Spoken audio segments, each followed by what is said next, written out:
If you like the story, you can support the author on Patreon. Link is in the description. Ch1. Ren.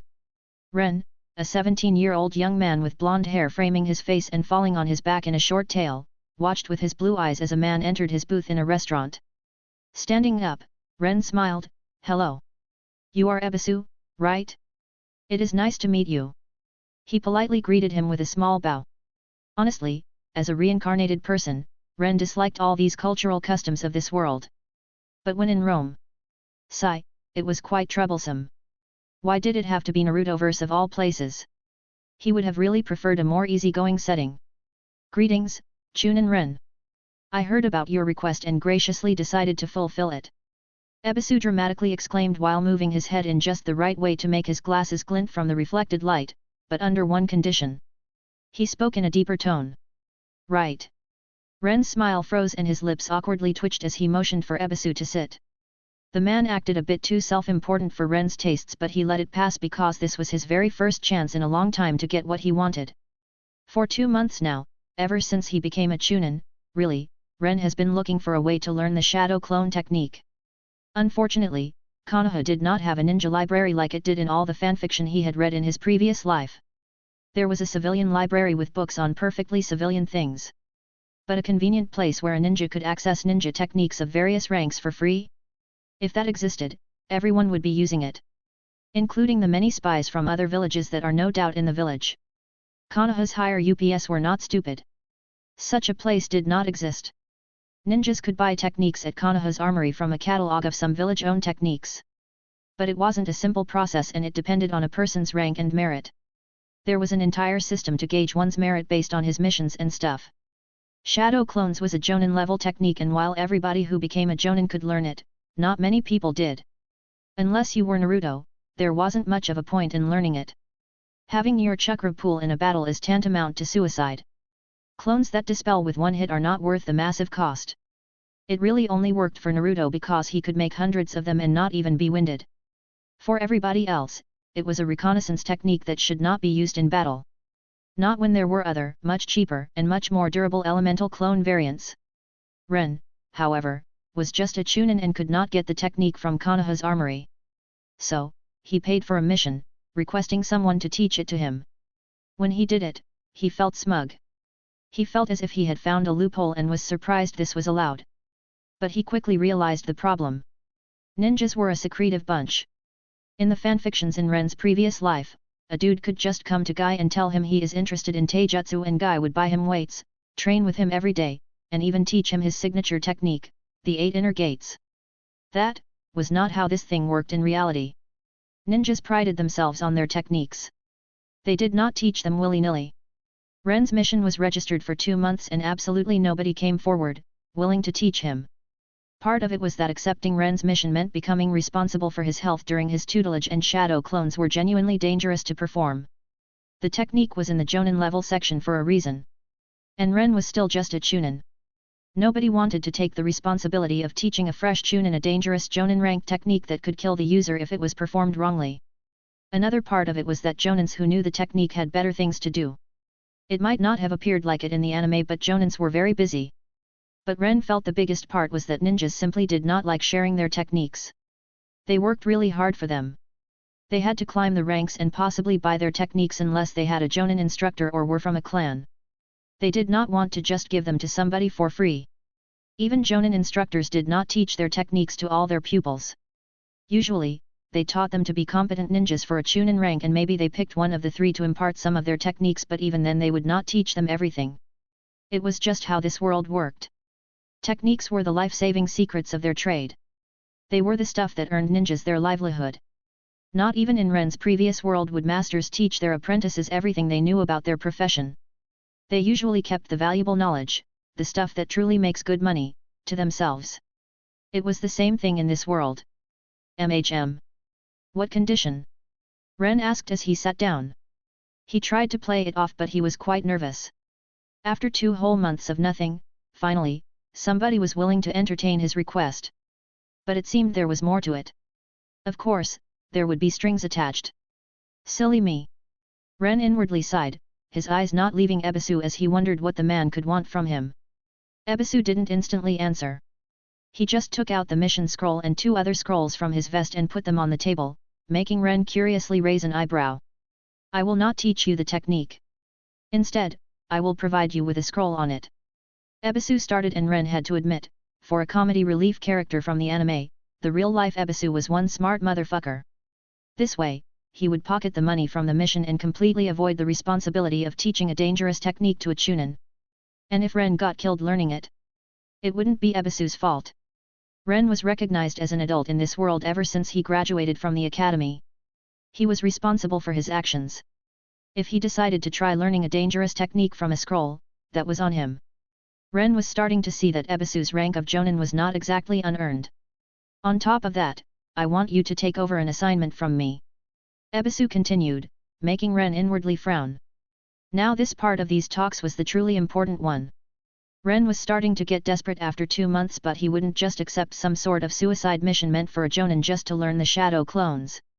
He was not that dumb. I recently received a very generous offer from the Hyuga clan. They want me to teach Hinata Hyuga. Alas, I am far too preoccupied with the honored grandson and don't have the time. Ebisu shook his head in feigned regret, almost causing Ren to groan when he realized where this was going. And he didn't like it one bit. The problem was that this world seemed to be an alternate universe. Ren remembered his past life on the night the Kyuubi attacked Konoha. Everything seemed to be the same as in canon from his meager information gathering when he was a child. But after the Uchiha massacre, something probably flipped in Sarutobi's head, because he did not just ban early graduation from the academy. He also made the graduation age 16 instead of 13. And since then, canon was fucked. Yeeted out of the window. Worse yet, the village had small problems for 3 years afterward due to the decrease of genins in the field. But Konoha was strong and it withstood it. Then, when the first batch of 16-year-old and more proficient genins came out, Konoha kinda dominated. And it was quickly noticed. So, while the other villages low-key laughed at Konoha for 3 years, it didn't take long for them to realize that Konoha's new policy was working. They also promptly implemented it, increasing the graduation age of their own academy equivalents and fucking up the future even further. Needless to say, Ren was still sometimes having a panic attack when he thought about the future. It was one thing to know that by the time he turned 20, a vengeful and murderous chakra goddess capable of blowing up cities with her pinky would come back to the world and he would be on the opposite side on the battlefield. Well, if he survived Madara, Kabuto, hordes of immortal resurrected cage-level ninjas with infinite chakra, and didn't get caught in the infinite Tsukuyomi on top of that. Yup. He was fucked. It sounded quite hopeless if he was honest. But it was a completely different thing to know that but also have his foreknowledge compromised because Sarutobi decided to fuck it all up with one decree. Would pain show up at Konoha's doorsteps when Naruto graduates? Since he will be 16 then? Wouldn't that be an automatic game over? Or would Akatsuki's plan be pushed back since it seemed the 4th Mizukage was still alive? Naruto and his classmates were 14 now, but the sand/sound invasion didn't happen. Even the Chunin exams that were supposed to be in Konoha happened in Suna instead. So far, it seems the Chunin exams in Konoha will happen half a year after Naruto's class graduation.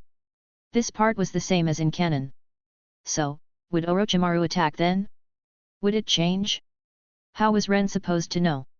He was going sparse just thinking about it. The only thing he reasonably could do was to keep his ears open for any sort of info on Jinchuriki while trying to get stronger to survive whatever bullshit this world was going to throw at him, hoping that Naruto and Sasuke could save the day. Ren didn't like feeling like that. Knowing that his life depended on somebody like Naruto? Don't get him wrong, watching Naruto's antics was funny. When it was anime. But Ren knew just how many situations Naruto survived due to sheer dumb luck. All it would take is one slip up and Naruto would be no more. What if Zabuza decided to swing his sword at the kiddies instead of just appearing in the middle of their formation during his first attack? What if Naruto didn't manage to summon Gamabunta when Gaara was trying to Sabaku his ass into a paste? What if Pain actually did the smart thing and brought some Baijuyu chakra suppressing seals with him when he fought Naruto? What if Sasuke made it in time to Orochimaru to have his body snatched after his defection? Literally, anything could go wrong. And that's if the world was still going the canon route. Now though? Sheer spite was probably a big part of the reason why Ren didn't just give up and decided to put his all into becoming powerful in his own way. He decided he would either get there or, hopefully not, die trying. Because what else could he do than try and hope for the best? Naturally, I can't just refuse. The Hyuga clan is quite influential. And that's where you come in. Ebisu beamed, trying to sound as if he was doing Ren a favor. Ren was not buying it. Ch2. Ebisu's kindness. I would usually go with this kind of offer to Miss Kurenai. Ebisu ruefully sighed, alas, she recently became a jonin and signed up for a duty as a jonin instructor. His cheeks reddened and it was obvious to Ren that Ebisu was genuinely sad that he could not curry favor with the woman. Ren was only half listening to Ebisu, though. He was trying to put things together in his head. He wondered if this was how Kurenai received her spot as Hinata's caretaker in the canon during Hinata's later academy years. Or was that even a canon thing? He couldn't remember. It was 17 years since his reincarnation and while he tried to remember all the important points, the details were kinda spotty by now. It was not as if he had something like a clumency, after all. With all the fanfiction he read, he wouldn't be surprised if some of the details he took as facts were plain wrong. For example, Naruto. The kid was not physically abused at all. No mobs. No beatings. Nothing of the sort. Ren mentally shook his head, calming his straying thoughts and refocusing on the important issue at hand.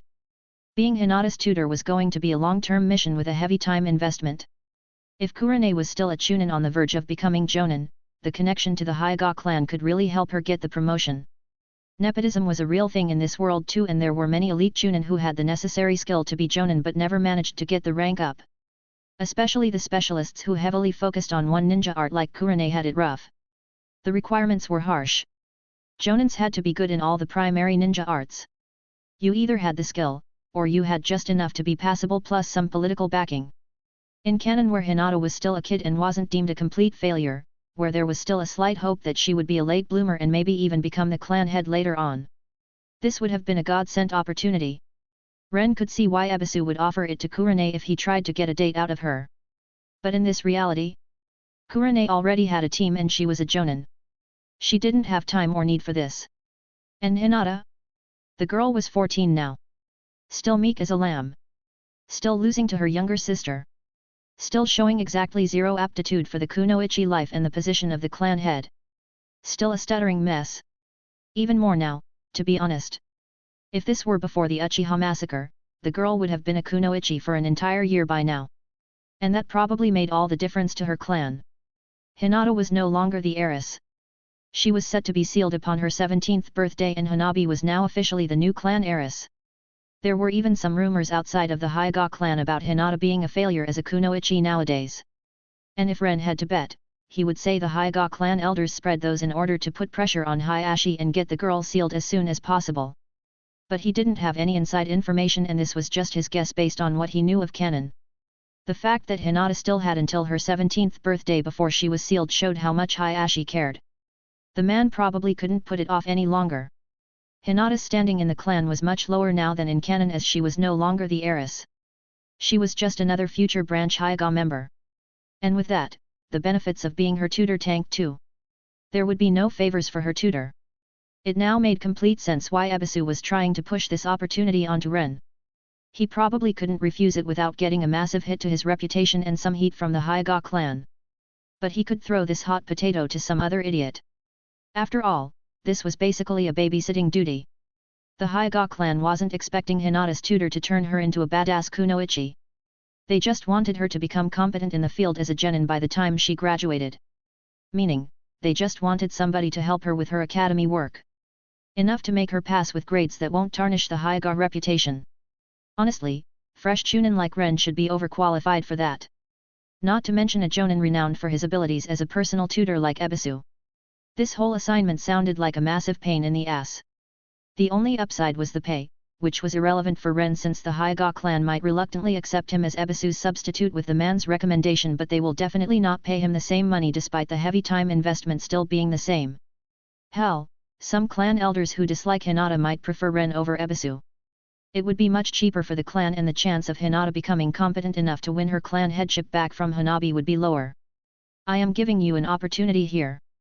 Ebisu said in a kind tone, with this, you might be able to form connections with the noble Hyuga clan and get to learn the technique you seek. He smiled, I would have done this assignment myself but I am too busy nowadays.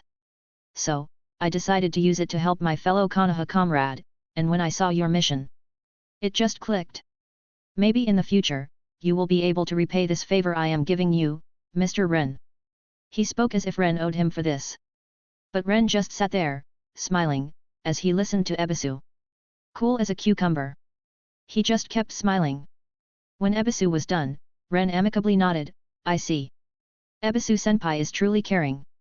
I can see now how you could become well known as the best personal tutor in the village. Inwardly though, this bastard totally thinks I am stupid. Ren deadpanned as Ebisu preened under the praise. Ebisu's plan wasn't bad. Ren could put the pieces together and see the whole picture only because he focused on gathering any information he could get his hands on to try and puzzle out how future events would be affected. He also had his foreknowledge, and while most of it was flushed down the toilet by Sarutobi's great decision-making skills, a lot of general information was still usable. A run-of-the-mill fresh chunin wouldn't have any way of knowing these things. He would probably believe this was a great opportunity and would be grateful to Ebisu for years to come. Ren's status as a recently promoted chunin was probably also a part of the reason why Ebisu decided to approach him. He thought him to be still mostly clueless about political factions within Konoha and how things worked. Most fresh chunin would not realize that this golden opportunity was not useful to them. They would see them make a connection to the influential noble Hyuga clan and tunnel vision on it. Ren could easily see most freshly promoted chunin fall for this bullshit. But I gratefully accept this opportunity, senpai. Ren calmly said with a peaceful smile, you truly helped me out with this. He opened his mouth to follow up with, I hope I will also be able to return the favor one day, but then his mind registered what he was about to say and he stopped. He meant it in the I hope I will also be able to screw you over one day way. But Ebisu would misunderstand him, and if Ren one day became strong, he might pester him. Saying that sentence would make it more troublesome for Ren to politely tell Ebisu fuck you in the future, so he refrained. Can I ask you to take care of the process and inform the Hyuga clan, Mr. Ebisu? I have no idea where to even start with that kind of stuff. Ren asked in a sheepish tone, rubbing the back of his head. If the man wanted to throw him into a shit situation, the least he could do was to properly put the work into setting it up and persuading all the concerned parties. No way was Ren going to bother with that. He could already see how utterly bothersome it would be to make Hiashi Hyuga accept the change. Ren was happy to sit that conversation out and leave everything to Ebisu. Ebisu eagerly nodded, leave it to me. I can do that much. Just sign the mission scroll and the assignment from the Hyuga clan, please. Once I have your signature, I will do my utmost best to persuade the Hyuga clan. Ren had to wonder if Ebisu wasn't going to throw him under the bus by saying something like, he begged me for this opportunity, and as the best and kind private tutor Konoha has to offer, I just had to reluctantly help out my Kaoruhei. That would definitely not help Ren to make a good first impression on Hiashi Hyuga, and Ren could totally see Ebisu doing something like that. Alas, it didn't really matter. Screw Hiashi and his impressions. Ren signed the scrolls and pocketed the scroll on shadow clones after checking it. Then, Ebisu quickly excused himself and happily legged it out of the restaurant, maybe a bit too quickly, but Ren was just a fresh chunin, so he totally wouldn't notice, right? Ren just rolled his eyes at him as he pulled out his Fuinjutsu notebook and started fiddling with some ideas while eating the dishes on the table. The joke was on Ebisu. Dealing with Hinata would be no doubt troublesome beyond the wildest Nara dreams. But the girl had Byakugan. And Ren was a reincarnated individual. Who knows? Maybe she could even help him with some of his ideas. Ren's lips involuntarily stretched into an excited smile. I wonder if some of the fanfiction theories about Byakugan and how it could be useful to a ninja will work. Maybe it could help with ninjutsu. After all, it can see chakra. So surely. He distractedly chewed on yakiniku while feeling like a kid about to enter a candy store. One thing was certain. He was so going to make Hinata learn medical ninjutsu at some point. The girl was going to become a damn good medic ninja, even if he would need to drag her to that point kicking and screaming. Ebisu and the Hyuga clan will only expect Ren to make Hinata capable of passing her graduation exam in 2 years with a good score. But he wasn't going to allow his student to be the same kind of a waste of space as the other Hyugas. She wasn't going to be wasting her utterly broken bloodline that could freaking see chakra on funny chakra pokes and call it a day. He was going to make her into a competent kunoichi and experiment with Byakugan's capabilities to his heart's content, even if it gave all Hyuga elders a heart stroke. Believe it. Ch3. Shadow clones. It took Ebisu an entire week to set things up, and Ren was very happy about it as it gave him time to learn the shadow clones. Contrary to popular belief, it wasn't easy. Just crossing your fingers and shouting the technique's name to the heavens was not enough. Trust him. He tried. And he felt like an idiot afterward when nothing happened. He was 5, then. Remembering it, he felt like an even bigger idiot. Because if he had miraculously pulled it off, the technique would have killed him with how costly it was. Even today, the biggest problem with learning the shadow clones for Ren was the chakra. It cost a whole lot. He could maybe do 5 tries before he was spent and had to wait for hours until his chakra pool recharged. So, Ren had to go slow, try it, and then analyze and figure out what he was doing wrong. The technique was quite complicated too. It took Ren 6 days, and by the end of it, he had to concede that Naruto was a genius. Even if he was an idiot. Then again, recalling the other geniuses he remembered from the anime, Ren had to admit that these two labels go hand in hand in this world. Ren recognized that Naruto was really good at ninjutsu years ago. It was when he was learning Rei's Nan. The fact that Naruto managed to pull it off during the short time he and Jiraiya looked for Tsunade was astonishing to Ren after he experienced just how difficult it was. That said, Naruto had enough chakra to train an entire day without a break. Ren could give it an hour at best before he had to call it quits due to exhaustion creeping in. That, like nothing else, hammered down just how special Naruto was in this world. Chakra-wise, Ren was not like Sakura. He was above average for his age and rank. And while he got much better than he was years ago when he tried to learn Rei's Nan for the first time, he still acutely felt the need to use his chakra efficiently. Because it was a very limited resource. The anime did not do it justice. Since it followed Naruto's life, the chakra cost of techniques was mostly glossed over. The dude could just spam them all day long, and even if he got near chakra exhaustion, Kurama chakra battery just recharged him free of charge. The ninja Jesus did not need to trifle himself with mortal worries like chakra capacity, unlike Ren and the rest of the ninja scrubs. In this world, he was the biggest cheater of them all. Much to Ren's dismay, he had only 1 day to try some of his shadow clones plus Fuinjutsu combo ideas, and most of them were in the very initial test phase, but so far, he was happy. Ren did not want to learn the technique to use it in combat. He focused on Fuinjutsu. He had years to consider things like his specialization when it came to ninja arts. And he was very aware that he couldn't just learn it all. Maybe if he was stuffed into Naruto he would have tried that. With 1,000 shadow clones, it might even be a possibility. But Ren didn't have such leeway. He had to specialize to be effective. Just like every other ninja alive. Nobody was master of all. After thinking of both the pros and cons of every ninja art for literally years during his early childhood years, Ren picked Fuinjutsu. Because that was the only thing that ever worked on Kaguya. No taijutsu, no ninjutsu, and certainly no genjutsu ever even scratched her. Naruto landed a hit on her face. But it didn't even faze her. Heck, it did not even leave a bruise. And while Ren's hope that he would get so good at Fuinjutsu that he could give trouble to Kaguya might be foolish, he had to at least try, no? So, why not choose the only thing that could actually affect her, or the Baijuyu? Maybe the fact that he wouldn't need to half-kill himself with physical training, stewing himself in his sweat under the sun, and panting in exhaustion every single day might have had something to do with his decision too. It was no wonder his taijutsu still sucked.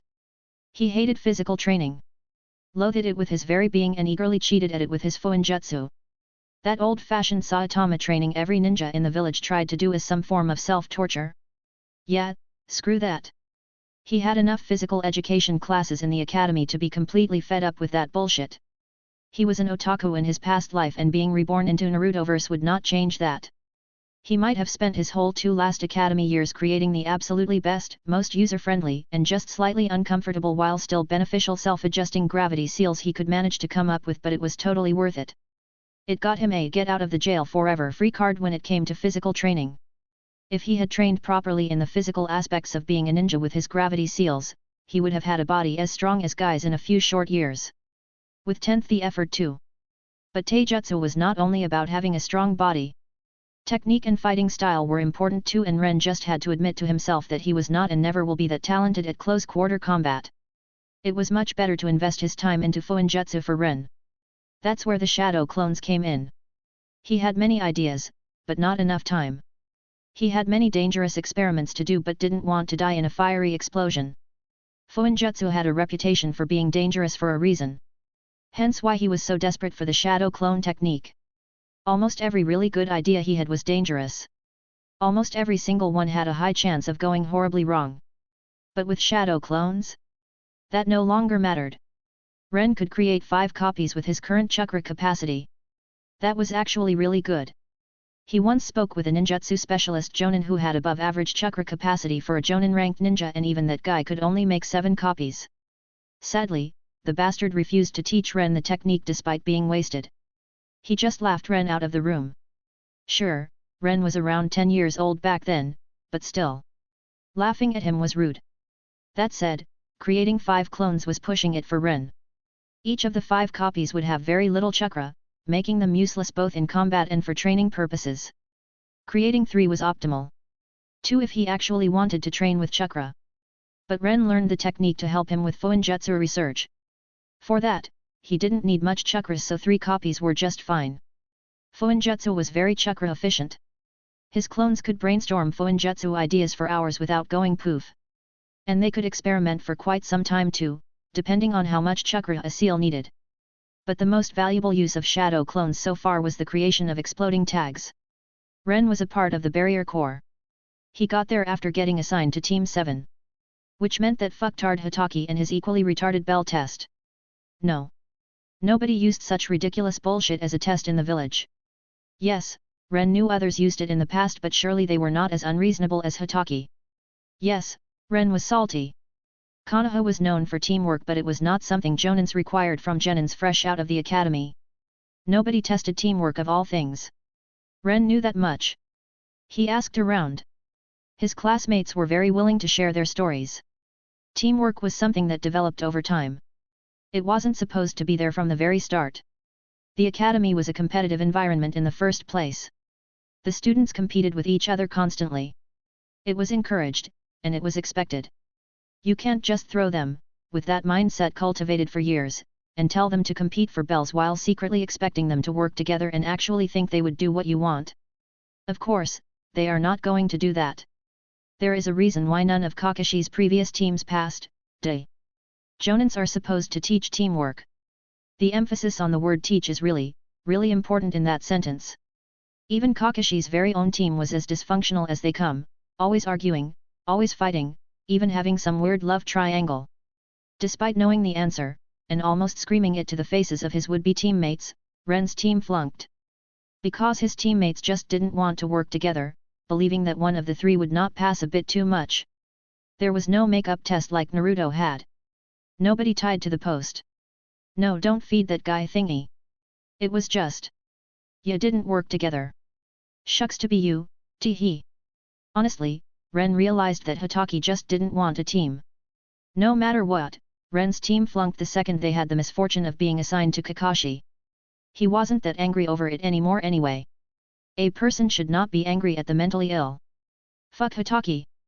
So, Ren failed, but he didn't return to the academy. There was no returning to the academy. That was a blatant lie meant as a form of psychological pressure. Once you graduate from the academy, you are a Konoha ninja. There is no easy way out. You signed up for military duty. Congratulations! The Jonin test is just a way to determine if you get into the elite Jonin track course or not. Having an experienced ninja who can show you the ropes and teach you the basics is invaluable. Many people who manage to get on the Jonin-led team become Jonins later in their lives.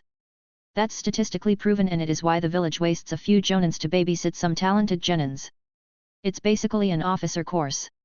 Those who fail their test are redistributed into various departments in Konoha's military depending on the talents they showed in the academy, or if they are not particularly impressive at anything, they end up in the Genin Corps. The place for the fodder. Of course, even somebody from the Genin Corps can become a Jonin. But it is much harder for them. It usually requires so much commitment and hard work that would make even Guy proud. Ren was assigned to the Barrier Corps because his Fuinjutsu aptitude was noticed. While it was called Barrier Corps, it was really just a fancy name for the Fuinjutsu division. Its main responsibility was the various barrier Fuinjutsu around Konoha, hence the name. It wasn't anything special. No, they did not create teleports, nor did they learn how to seal Baijiu. They created exploding tags. As a member of that division, Ren had a weekly quota of exploding tags he had to create and hand into the Konoha armory. It was a very bothersome task and ate up a very big chunk of his time. As a chunin, Ren had to make 50 of them a week. That was around 1 to 2 hours of work per day, 5 days a week of repetitive work where if he didn't focus enough, he could blow himself up. Some days Ren even regretted ranking up to chunin. That's how bad it was. But alas, only chunins could access some Fuinjutsu scrolls in the Barrier Core library, so Ren took one for the team. All in the name of pseudoscience. But thanks to his shadow clones, he was finally free of that chore. There was no way in hell Ren would be ranking up to Jonin even if he could. That Kasuke guy? The Eternal Genin? He was totally onto something when he refused his promotion. The increase in workload was truly not worth it. It's not as if Ren had to be Jonin to become strong. Just look at Naruto, the Genin that became Hokage. Ch4. Meeting the Hyugas. Ren sat in Hiashi's office, nervous and trying to prevent himself from sweating with some clever application of chakra he made himself in his younger years when he was bored out of his mind in the academy.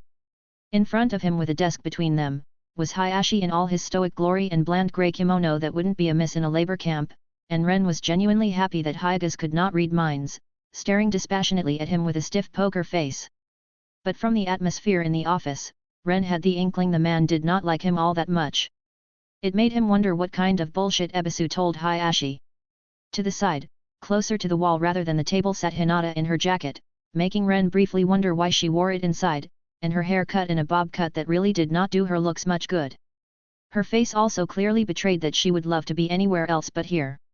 It was anxiously scrunched up and her eyes darted all over the room but at her father and Ren. She really looked like a cornered animal that wanted to flee. When Ren greeted her a few minutes prior, the girl couldn't even look him in the eyes properly. It was bad. A part of him regretted taking Ebisu's offer, but then he had to remind himself how much time he was going to save every week and how much research and experimentation it opened up for him, only to be reminded how much time he would have to spend actually teaching Hinata because his pride would not let him neglect her once he took her as his responsibility.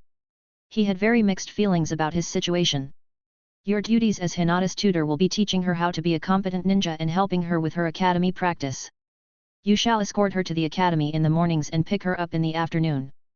Then, you can either bring her to the Hyuga compound or proceed to give her lessons.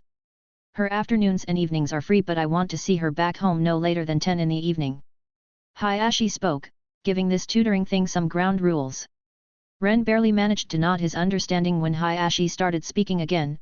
My daughter is unfit for the kunoichi lifestyle. It pains me to say, but with the increased graduation requirements and her lack of talent, she will have a hard time getting good enough to graduate. That's why it was decided to hire a personal tutor so she wouldn't shame the Hyuga name further. Ren slowly blinked, keeping his expression impassive as his mind tried to process what he just heard. Was that burn necessary? He inwardly asked himself with a wince, noticing from the corner of his eyes how Hinata ashamedly ducked her head and gripped the hem of her jacket with both hands. Hiashi basically called her incompetent enough to be unable to become genin on her own to her face. Considering that even civilians managed to do that, it really showed how much faith he did not have in her. Unfortunately, she was deemed unfit to receive more clan training until she showed she was worth the time and effort. Something she hasn't done for a very long time. He continued, throwing a disapproving glance at Hinata, but she stayed silent and Hiashi broke his poker face, actually showing a small disappointed frown. If only for a second. Stop it.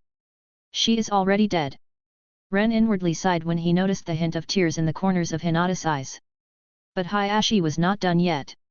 You may try to bring her up to speed, and if you manage, I would be most grateful. But don't worry. Failure is expected. Now you are just deliberately firing shots into a corpse, man. Ren's lips twitched. That was harsh. If the girl lived with this for most of her childhood, it was no wonder she turned into a mess. Hinata released a small sob before shutting her eyes as she wiped her tears with the sleeve of her jacket. She barely managed to choke the rest of her sobs, her lips quivering as she held her emotions inside. This time, however, Hiashi did not look at her at all. As if she wasn't even in the room. It made Ren wonder if the man was truly that bad at parenting or if he was experimenting with some new form of mental torture for children. I also feel I need to warn you. My daughter showed a proclivity for inappropriate thoughts about males outside the clan. This made Hinata's body visibly shiver and Ren realized Hiashi was speaking about her crush on Naruto. It made him wonder what was up with that. But he wasn't stupid enough to ask. Such a distasteful hobby was reluctantly tolerated while she was the heiress, but as Hyuga, she has a duty to her family. I can no longer avert my eyes. And considering the man had Byakugan, that's a serious thing to say. Ren also understood that this was a subtle warning for him. Don't worry. I have an inborn mental block preventing me from romancing underage girls. He dryly said. He was a touch rude, but honestly, he was so done with this prick. As a reincarnated individual, he was a tad bit more mature than his peers. It was almost impossible to make friends. As for romance, Ren would love to have some of that. But the younger girls were immature and the older kunoichi were, well, kunoichi. And that was a massive problem on its own with the brainwashing Konoha had going on. He wasn't 100% on the I'd die for Konoha bandwagon, and he didn't want to start a relationship with some fanatic only to always look over his shoulder, wondering if his beloved kunoichi was going to betray him for some I am a good Konoha ninja points. Signing and deciding to leave this depressing topic, Ren instead focused on what Hiashi said and couldn't help but mentally chuckle. Duty to her family, my ass. He inwardly rolled his eyes. What an excellent way to say that she is supposed to breed only with her family members. Well, at least now he knew how to give the girl some serious motivation. Naruto just might save the day without even knowing it. As expected from the protagonist. Good. Hiashi seriously nodded. I'd like to ask you to watch her and report any indecency that would bring shame to the Hyuga name from her side. We shall correct it promptly. Did this prick just ask me to Gestapo his own daughter with her still in the room? Ren wondered as he noticed Hinata slightly flinch, realizing that the indecency he mentioned was Hinata's stalking problem. Clearly, the Hyugas threw the boot hard on Hinata and her activities after she stopped being heiress. Ren expected this to be bad, but the situation exceeded his expectations. I had someone look into you. Hiashi changed the topic and Ren found himself involuntarily glad about it. You became a chunin only a year after your graduation. That is commendable. While you are no genius, that's still sufficient to help tutor my daughter through the academy. Brew. He switched targets from Hinata to me, didn't he? And with that, Ren's amusement was back. Unfortunately for Hiashi, Ren was not a child. He also didn't give a damn about Hiashi's opinion, so his words did not hurt him. Such a shame that Niji hadn't graduated yet, or I would have a field day pointing out that not even their fabled clan genius managed to become a chunin within a year. He regretfully thought. Ah, the missed opportunities. Even if the promotion was issued from a less regarded place like the Barrier Corps. Hiashi continued, and Ren had the suspicion the man was doing it on purpose to see his reaction. Hat. He totally just implied my division is inferior. Ren thought as his lips quivered. He just barely managed to prevent himself from smiling. Because from a ninja point of view, the man wasn't wrong. Most of them were not fighters. Is there anything else I need to know? Ren asked, interrupting Hiashi's observation. He was genuinely curious about what the man would say next. I know you are an orphan, but it would do you well to learn some etiquette. Hiashi's tone did not even fluctuate as he said that. It stayed bland and polite. Maybe my daughter could teach you. It is one of the very few things she is actually quite knowledgeable about. Even if she constantly fails at practical implementation. Unfazed, Ren just nonchalantly shrugged, okay. If you would allow it, my lord, I'd like to take my new student to training grounds and get our introductions out of the way, maybe test her a bit to know where to start. Better. Hiashi said with a mild frown. Definitely not liking the casual shrug. He then nodded at Hinata before looking back at Ren, dismissed. Ren didn't need to be told twice. He gestured at Hinata to follow him and left the room, hiding behind his guise of ignorance and not even giving Hiashi a farewell bow as was proper. In the end, maybe the man did manage to get under his skin. Ch5. Hinata Hyuga. Meeting Hiashi made Ren question if the man loved Hinata at all. Maybe the canon had it wrong? Or was Hiashi acting like a total bastard due to some stupid clan politics or something? Honestly, Ren didn't care. His mood was somewhat ruined. Training Hinata was firmly classified as a chore in his mind, but now he was getting emotionally invested because he felt pity toward the girl. Her situation was worse than in canon, but unlike canon, there didn't seem to be anybody in her corner. Well, the circumstances pushed her under Ren's tutelage, and despite his misgivings, he was going to give her a fair shot. Somebody had to. Arriving at a small clearing in the middle of a forest within the training ground number 41 at the pace of a jog that a fresh genin should be able to follow, Ren stopped and looked behind himself as Hinata almost reached him, breathing slightly harder while sweat was covering her face. The girl was clearly in good physical shape for her age, but that heavy jacket was not a good choice during summer. Especially not while exercising. Right. Ren nodded and approached a nearby tree before sitting on the ground and leaning his back on its trunk. Make yourself comfortable. We are going to have a small talk while your body calms down. The jog here took quite a long because this training ground was Ren's favorite. There were many types of training grounds with various terrains. This one was a public training ground so anybody could come here, but because it was further away from the village, not many people came here. Better yet, it was very big, so even if somebody did come, there was quite a big chance they would not walk on Ren's training since he liked to use the forested parts at the back of this training ground.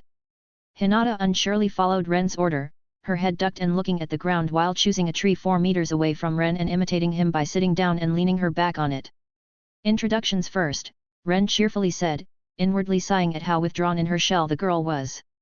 If it was Naruto, he would have had already sung him an entire story about ramen and his goal of becoming a Hokage. My name is Ren and I am a chunin from the Barrier Core division of the village. I focus on Fuinjutsu. I like good food. Ren's lips suddenly quirked up into a small smirk, and today I have discovered a newfound dislike for Hiashi Hyuga. Your turn.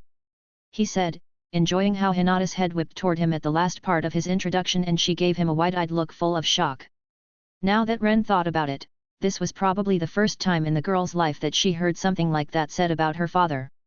Honestly, Hyashi's behavior wasn't the reason he said it. Ren's words were truthful, but he also just felt the girl needed to hear these words. I am Hinata. Hyuga. Hinata unsurely started speaking, from the Hyuga clan. Ito, Taijutsu. She embarrassedly flushed at that, and it took her a few seconds to gather her confidence again and continue, but Ren just patiently waited. I like my sister. Ren raised his eyebrow at that. The girl said that one without stuttering. And I dislike, the girl fell silent, glancing at Ren before ducking her head and clutching her hands together. And when Ren thought she wasn't going to speak further and was about to end the introductions with a sigh, he heard her faint whisper, my father. Foolishly blinking, Ren was floored. He did not expect that when he made his own introduction. The canon Hinata never disliked her father despite how badly she was treated.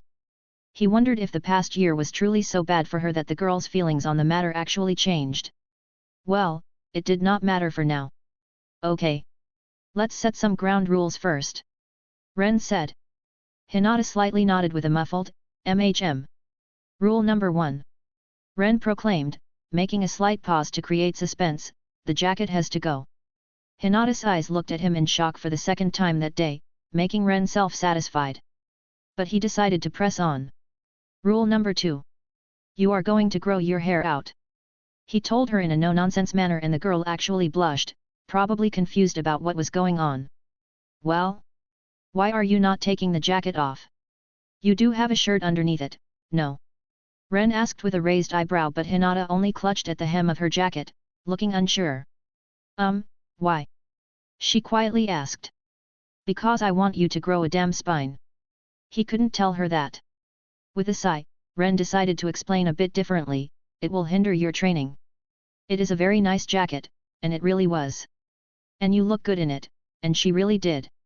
Ren smiled as the girl's cheeks reddened even more, but she still seemed to pay his words rapt attention, but during our training sessions, please take it off. It wasn't as if Ren wanted to ogle the girl or something equally inane like that. He just needed her to grow less shy, and since the girl seemed to have body issues, there was a straightforward way to do it. Making her wear fewer clothes and praising her appearance here or there would hopefully slowly build her self-confidence as she became a stronger kunoichi under Ren's tutelage.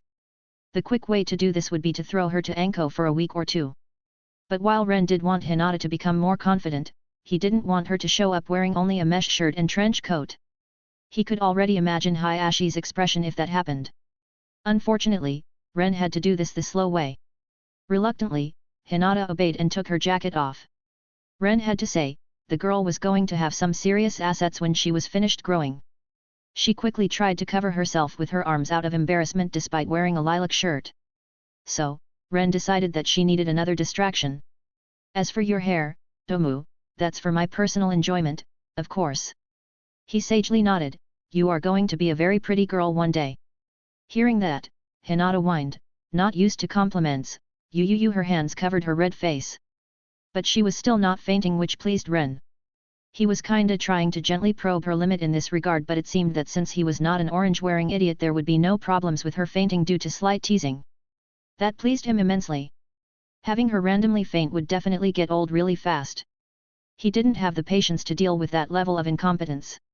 Smiling at the adorable little thing in front of him, Ren decided to throw her a bone. If you do well in your training and your hair becomes long enough, I will teach you hair techniques so that it won't be a liability but an asset instead. So do your best. MK. Now that seemed to cheer the girl up and made her look a bit eager. Good. She wasn't such a lost cause, after all. Ch6. Byuakugan busted? Alright. With that, the introductions are over. Let's do some ninjaing, then. Ren spoke as he slowly stood up, gesturing at Hinata to follow him. You are 14, so if I remember correctly, your class is learning the tree walking now in the academy? Did I get that right? When Hiruzen Sarutobi increased the graduation ages, he did not simply let the kids slack off for 3 years. Nowadays, to become a genin a person needs to know how to tree walk and water walk too. But learning those takes months each. Once again, the anime did not do these skills justice. Naruto and Sasuke learned them in a week while Sakura got it on her first try. But that is not a correct representation of how learning these abilities usually goes. Both Naruto and Sasuke have much more chakra than their peers. So, they could go on, training for hours, while a normal 13-year-old kid could last maybe for 30 minutes tops. There was a reason why kids were not taught these skills in the academy. They simply did not have enough chakra to make practicing worthwhile. Quick math. Let's say that Sasuke trained tree walking for 12 hours a day for 5 days. That's 60 hours spent on it. But if a child can only train for 30 minutes a day before getting exhausted, then that child would need 4 whole months to get to Sasuke's level in that skill. These 4 months would be spent in intense frustration as making progress would be very slow for the kid. Having almost a day-long break between 30-minute-long practice sessions would feel like crawling. Ren would know. He went through the experience. He felt he was not making enough progress. But there was nothing he could do about it. It felt like shit. That was the difference and why the academy did not teach it. Not to mention, children are not the most patient beings. Many would give up halfway through the 4 months if they even reached that far. Ren only managed to stick with practicing and not throw the towel into the ring because of his mature mindset. Teaching an 11-year-old and teaching a 14-year-old is a massive difference. When a child enters puberty at around the 13th year of life, the body starts growing rapidly. Both physically and mentally. And chakra reflects that growth. The most chakra growth happens between the 13th and 20th year of life. It's why the ninjas train the most at those ages. It was also why the academy students previously graduated at 13. The villages didn't throw kids on the battlefield for kicks and giggles. There were real reasons for doing things in certain ways. Ren wasn't saying there were no better ways. If nothing else, Sarutobi's decision to increase the graduation ages showed that things could be done better and even provide a more effective result. But well, it is what it is. Yes. But I already know that. Hinata mumbled, looking at the ground. Hinata, look at me. Ren gently spoke, causing the girl to raise her head. No, no, no. Don't avert your eyes. Keep looking at me. The tips of the girl's ears reddened, but she did what he asked even if it looked like she had to fight with herself to do so. Okay. Now repeat that sentence again. Ren patiently said with a small amused smile. He couldn't be harsh with this girl. That wouldn't work. She experienced harsh treatment her entire life. She understood that. No. Smiling, being easygoing and amicable was the way to go. Hinata gave Ren a timid questioning look, but Ren just encouraged her. Go on. I'll already know, tree walking. Again. I already know tree walking. Again. It took a few tries, but Hinata was slowly losing the stutter as she started to grow somewhat fed up with Ren ordering her to repeat the sentence. I already know tree walking. She finally almost shouted on the 12th time she had to repeat it, looking very peeved. She even gave Ren a small and brief glare before she turned her head to the side with a blush when she realized what she had done. Ren took that as a massive progress. Good girl. No stutter. He joyfully exclaimed, and without even realizing it himself he ruffled the girl's hair. When he realized what he was doing before the situation could turn awkward, Ren stopped and played it off by turning toward a nearby tree. Well, then, since you say you know what you are doing, show me. He gestured at the tree. Walk. With a nod, Hinata did as asked, and she didn't seem to have much problem. She didn't need to run up. She just normally walked as if the tree bark was the ground and gravity did not exist. Your tree walking is good enough. Ren noted, the only thing you need to train when it comes to that is endurance and experience keeping it going for long periods of time. And that can only be trained by doing. So, we, and by that I mean you, will do a tree walking version of dodge the shuriken for 2 hours as a warm-up every day. Ren gave Hinata a winning smile, almost causing her to falter and fall off the tree when she heard about the great morning torture he was going to make her go through. Don't worry, I will help you by throwing the shurikens. It's going to be fun. She should be grateful too. Ren didn't have anybody to throw shurikens at him when he trained. He was being very kind. With a small smirk at how reluctant the girl looked, Ren spoke, "Come on, follow me. There is a pond that way. I am going to show you water walking." Not waiting for her response, Ren just turned around and started legging it toward the pond. It took them 3 minutes of leisure walk to reach the pond, and Ren instantly walked onto the water's surface. Activate your Byakugan and observe properly. Look at what I am doing with my chakra in my feet. You are adjusting your chakra according to the water surface. Hinata muttered with brows furrowed in concentration as she tried to put her foot on the water surface only for it to sink. Ren happily observed her as she tried to do it again. It was nice that she did not need to be prompted to do it. On her 5th try, her feet finally started pushing against the water's surface. It still sank, but there was a visible resistance to it now. Ren tilted his head. This was way too freaking fast. You are still observing how my churka is doing it, hey? Hinata's concentration was broken due to her surprise and she almost fell forward into the water, but Ren was quick enough to catch her and gently put her back on the shoreline. You are learning the technique very quickly. Are you trying to imitate the way my chakra is doing it? Wasn't I supposed to do that? Hinata timidly ducked her head, not seeing the dry look Ren shot her for stuttering again. With a sigh, Ren shook his head, no. You are doing great.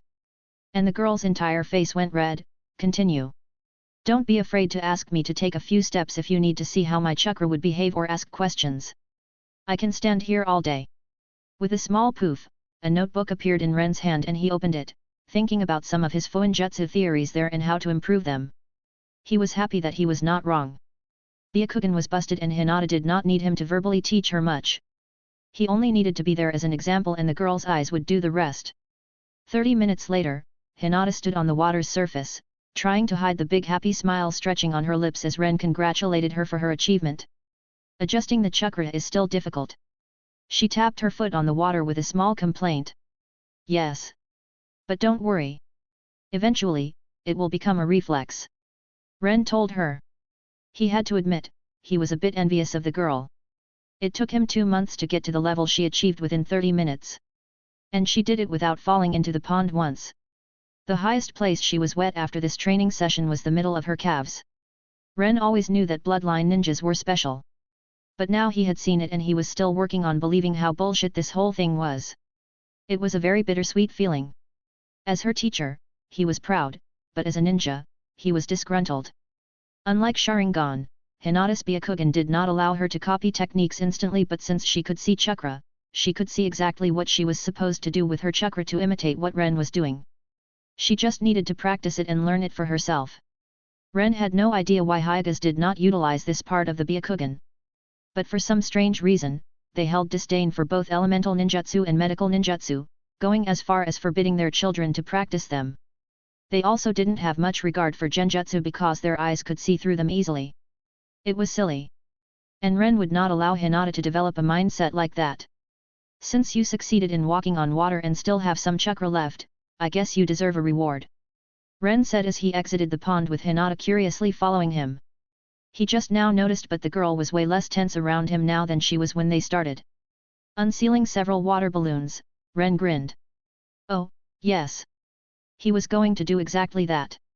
While he wasn't going to teach the girl all the steps for Rei's Nan, at least not yet, he knew that the steps themselves were the best chakra manipulation exercises available. And since she was Hyuga, learning how spinning her chakra worked could potentially help her learn Kaden. He led her to learn techniques by observing during this training session, after all. And she did have Byakugan and did live in the Hyuga compound where the main branch members practiced. Now, he wasn't going to tell her to learn it. At least not for some months yet. He was wondering if she could come to that conclusion by herself and how long it would take her. Taking one balloon into his hand, Ren put his chakra into it while swirling it in multiple directions at a very fast speed with quite a force. The balloon popped within a second, causing Hinata to shriek in shock as she was showered in water. Ren might or might not have done a little chakra thingy to direct the water in a certain direction. Yup. He was definitely still butthurt that she got the water walking down so easily. Chuckling at the huffy pout the stammering girl gave him, Ren took 2 water balloons. He gave her one while starting to swirl his chakra within the second one. This time more gently and slowly. Do you see what I am doing with my chakra? He asked Hinata, who activated her Byakugan again and nodded as she curiously watched the balloon while trying to imitate it with her own, causing it to at most slightly move on her palm. After 3 minutes of doing that, Ren gradually increased the speed of his chakra, until the balloon popped a few seconds later. Once you can spin the chakra in multiple directions, just practice to make it faster. When you get to a certain speed, the balloon will pop. He told the girl, it took me 5 months to learn, so don't feel bad if it takes you a few months. A splat suddenly resounded through the surroundings as Ren was drenched in water from Hinata's balloon, making him stare at her in shock. In response, the girl only gave him a sweet, overly innocent, smile, blushing deep red as she covered her smiling lips with her hand and softly giggled, averting her head in embarrassment. No. Fuck this. You gotta be kidding me. For the sake of his sanity, Ren mentally decided this didn't happen. Ch7. Food of Gods. After telling Hinata that the trick with the water balloon was secret and she should not share it, the training was over for the day. She did not have much chakra left anyway. Ren escorted her back to her clan compound and went on his way. That happened yesterday. Today, the training session was nothing special.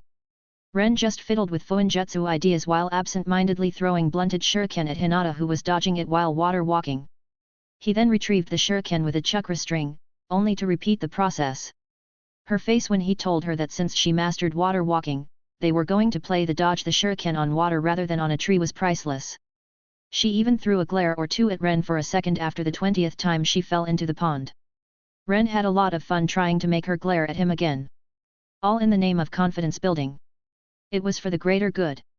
When Hinata's chakra became considerably depleted after an hour of doing that, Ren had her run laps around the pond, while having a shadow clone throw shuriken at her and scream dodge. It only took her 2 falls into the pond to realize why she had to run around it. Ren's clone was deliberately throwing the shuriken in a way that led to her stumbling, slipping, or tripping into it. That would show her for drenching him with a water balloon. All in all, they were done for today in 2 hours and Ren took Hinata home. Done with his work for the day, Ren sent 2 shadow clones to the training ground 41 and let them loose to experiment with their recent ideas. He wanted to join them but his stomach grumbled in protest, sending Ren on his way to the Yakiniku-Q restaurant. Since he found himself in Konoha, Ren naturally had to try out the Ichiraku ramen, but he couldn't say he found it as enchanting as Naruto. Sure, it tasted good. But Ren still preferred a proper meal with a lot of meat. Yakiniku-Q was a great restaurant for that. The best in the village, really. Not to mention, Ren was the proud owner of a 50% discount for a lifetime there. Sitting down in the restaurant, Ren put his opened Fuinjutsu notebook on the table and was fortunate enough for a waiter to instantly approach him. He ordered some cooked potatoes and a steak and made himself comfortable. The reason Ren owned the lifetime discount in this restaurant was the food. When he was younger, he couldn't just train all the time. He didn't have enough chakra. Technically, he could have trained physically for the rest of the day after his chakra ran out, but Ren absolutely hated physical training. He couldn't stand doing it for more than 2 hours a day. So, the question arose. What was he supposed to do with the rest of his day? This was before he found his first Fuinjutsu scroll, so it was not like he could have lost himself in the magnificent intricacies of the sealing art either. In the end, Ren decided to try his hand at recreating food from his previous life.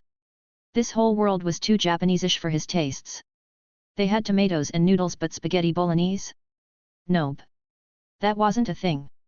Pizza? Nobody heard of that. Potatoes? Sure, they existed, but if you offered them to the people of Konoha a few years ago, they would take it as an insult. These scrubs had zero idea of how to properly prepare them. It was only rice this, rice that with them. Ren took it upon himself to show these heathens the awesomeness of godly food like potatoes. Bring them the holy food of pizza and show them the proper way of noodles by introducing them to spaghetti bolognese. It took him a lot of time. Ren was by no means a great cook. But he remembered some recipes from his past life and had the time to experiment.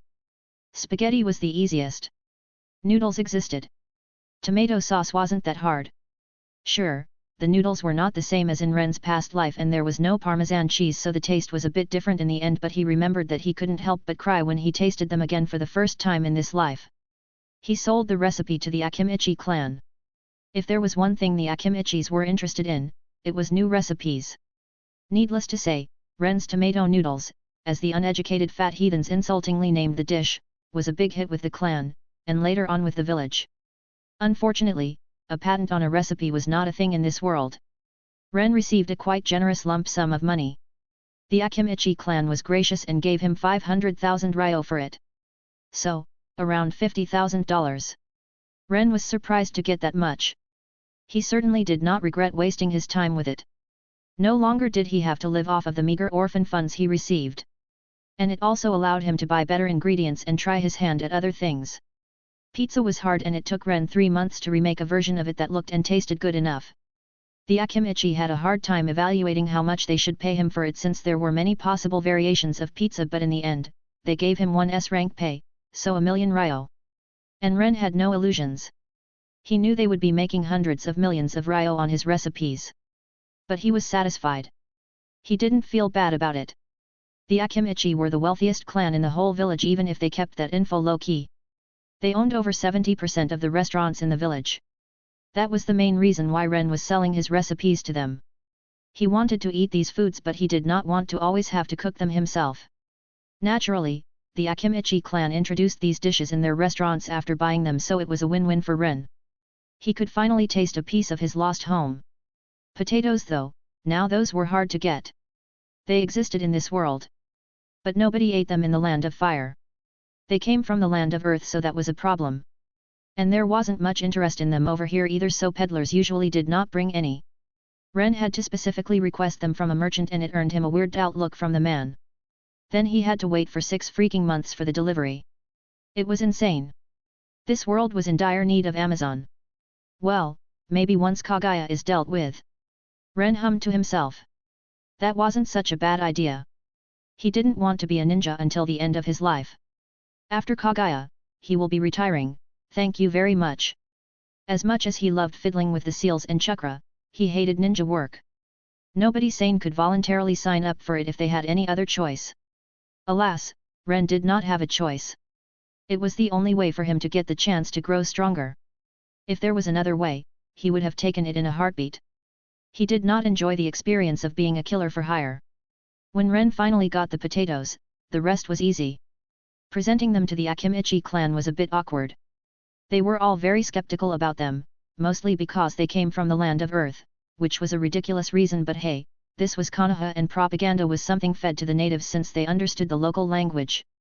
Ren wouldn't be surprised if they thought of potatoes as the food of the devil or some stupid shit like that. But they did try it, and let's just say that the Akimichi did not own just the restaurants. They also owned many fields around the village. After that day, many fields started growing potatoes.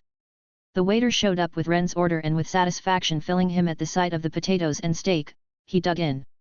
He felt proud for instigating the great potato revolution in Konoha. He was one step closer to enlightening these heathens to the true meaning of the food of gods. Ch8. Mission.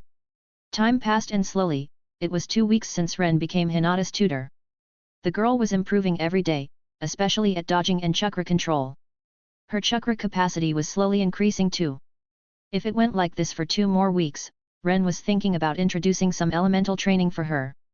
After all, the sooner she started with that, the better. But today, he skipped the training session with Hinata. He also notified Hiashi that he would not be available to teach her for the next week and gave Hinata a scroll with instructions about what to do during his absence. He was going on a mission. As a member of the Barrier Corps, Ren technically did not need to do missions. Unlike what the fanfiction stories in his past life portrayed, Konoha higher UPS were not stupid enough to send their researchers and scholars to the front lines for no reason. There were many ninjas with the official rank of Genin or Chunin who were not exactly combatants.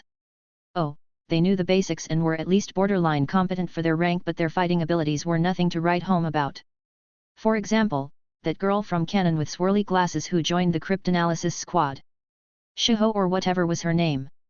She was part of Konoha's military because of her intelligence, not her fighting prowess. She was a ninja, but she was not a soldier. As a part of the military force, she had a rank, but they wouldn't be sending her on missions because that's not her job. Ren was in a similar position. The Barrier Corps were full of Fuinjutsu users. Many of these people were weak. They were the scholarly type who loved spending their day scribbling with a brush, deep in their thoughts. Not doing push UPS or running around the village. They were not combatants and they had different duties to the village. They were still ninja and had a rank, but missions were voluntary for them unless it was something like maintenance work on seals, which fell under their specialty. As far as Ren knew, the same went for many other divisions in Konoha. Somebody like Ibiki, Inoichi, or Shikaku. They had to focus on running various parts of Konoha's military. They couldn't go dilly-dallying on a mission who knows where. They had responsibilities inside the village. Some of these men hadn't been on a mission outside the village for well over several years. The reason why Ren wanted to go on a mission despite not needing to was simple. He wanted a vacation from the village. As a ninja, he couldn't leave without permission. And good luck getting permission to leave for anything but a mission if you are an active ninja. Sometimes, Konoha felt like a prison to Ren. Big, spacious, full of people, but a freaking prison nonetheless. He was in a new world and he couldn't even travel freely. He really envied all these overpowered, naive, pathetic, dense harem protagonist retards from Japanese mangas.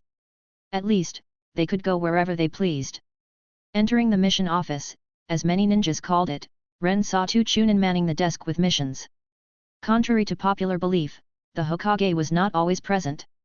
He did not give missions to every ninja in the village. Ren did not know the exact number, but there were over 20,000 ninjas in Konoha. Hokage could never manage to give everyone their missions by himself. Not to mention, the man had a village to run.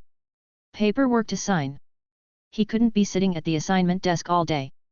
Instead, Hokage usually only gave missions to the teams under Jonin instructors.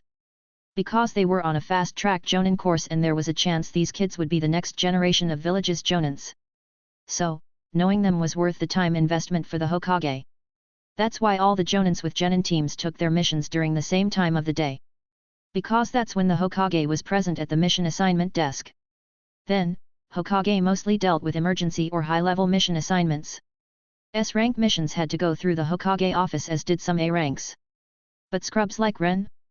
They got their missions from overworked, unimportant career Chunin who were practically just over-glorified paper pushers for the village.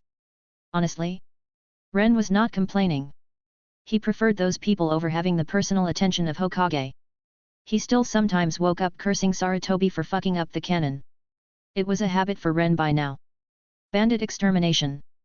The Chunin dealing with Ren asked after they exchanged greetings and Ren informed him he would like to have a simple and easy C-rank mission. No. Ren said with a grimace. He took a few of those in the past. He needed expendable test subjects for some of his Fuinjutsu that were applied to the body. Obviously, he wasn't going to test them on himself.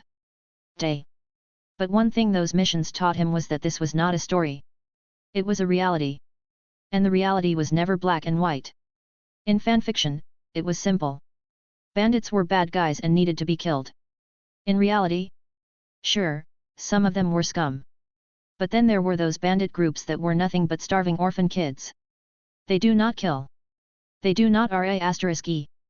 They do not kidnap. They just rob money from travelers because they want to feed themselves and their families. And then they are labeled as bandits and somebody hires ninjas to kill them.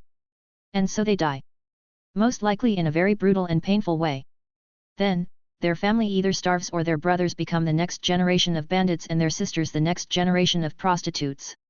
It was how this world worked under all that we have punch wizards, glitter of the anime. Did anybody still wonder why Ren absolutely hated being a ninja? Ren always wondered in his past life why bandits still existed in Narutoverse when ninjas always hunted them. But it was quite simple. There were billions of people in this world. This world might even have more people than his previous one. But there are only around 100 to 200,000 ninjas. That's counting all the major hidden villages alongside all the minor ones. And that number contained the researchers and paper pushers. Even then, it was a drop in the bucket. Some bandit groups can go a decade without anybody hiring ninjas to exterminate them. Many bandits manage to even retire from that lifestyle before someone hires a ninja to take care of their group. Ren didn't feel like killing bandits today. If he encountered another bandit group made of kids, it would sour his mood for the next month. It wasn't as if he could let them go either. Once he took the mission, his job would be to kill them. It was better to avoid it altogether. Preferably protection detail. Ren told the Chunin, "I'd like the client to be some hot chick too." He jovially grinned at the bored man, making his lips twitch.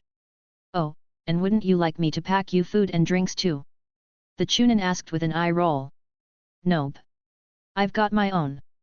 "Sorry, but I doubt you cook as well as the chefs at Yakiniku-kyu." Ren offhandedly said as he shrugged, giving the Chunin a smirk. "Cheeky brat." The Chunin laughed and Ren's gloomy mood improved too thanks to it. "For that, I will find a protection detail for some old geezer for you." "Met. I'll still get the protection detail mission, so whatever. I take that as a personal win." Ren gave him a double thumbs up, mouthing, "Youth," to him, which made even the other Chunin in the room snicker. The atmosphere in the room improved, but it barely lasted a few seconds. Anbu suddenly appeared and looked around the room, finding only the three Chunin, which made him let out a quiet curse under his nose. It was around lunch, so the mission office was pretty much empty. The atmosphere became tense once more. Anbu only ever showed themselves when something serious was going on. So, this was nothing good. "Lord Hokage needs you three for an emergency mission. Report to him immediately," he said in a bland, unidentifiable tone before disappearing, making the three Chunin in the room look at each other. "Well, there goes my peaceful mission." Ren sighed and his shoulders slumped. "Effing old bastard. Always screwing things over for me without even knowing I exist." Sarutobi Hiruzen was definitely not Ren's favorite person. Ch9. Amos. "You three were called for an emergency mission and will be sent as reinforcements for another team," the Hokage gravely said to Ren and the two other Chunin who previously manned the assignment desk while the three of them stood in front of Hokage's desk at attention. "This situation caught us at the wrong time." Sarutobi sighed. A new village, hidden in the sound, emerged right in between Konoha, Iwa, and Kumo, so the tensions are at an all-time high. Many Jonins were reassigned to reinforce the borders or run important missions. "We are simply short-handed. You three were the Chunin we were able to gather the quickest." "Ah, so I was just in the wrong place at the wrong time." Ren inwardly grumbled. Yes, he technically did not need to do missions, but that's not counting emergency missions. Hokage was the dictator of this place, and if he told somebody to go on a mission, they had to obey even if they were from a division that normally did not do missions. Ren couldn't even complain because he was certain the Hokage already had the records and files for him and both of the guys around him. He didn't seem very impressed. Ren had the impression that the Hokage was sending them because he really couldn't get anybody else on such short notice. Of course, something like this would happen. So far, Ren's life has been quite peaceful, and no mission has gone to hell for him yet. He kinda hoped to keep it that way, but... Your mission is to head to the Land of Waves and reinforce Team 8 led by Kurenai, who went there as a protection detail for a bridge builder called Tajuna a week ago. Sarutobi promptly narrated the important information, not wasting even 1 second. What? Ren barely kept himself from widening his eyes in shock. Deep down, he hoped that either Tajuna's mission had already happened and the dude was unfortunately off, or the whole timeline was going to be pushed to a later date after Naruto graduated. But clearly, that was not happening since the mission was right here. A whole year later than it normally should have happened, all the while Naruto was still in the academy, playing pranks and annoying his teachers with his stupidity. A new intel resurfaced after Team 8 left. Sarutobi spoke, and it was obvious he didn't like the situation either.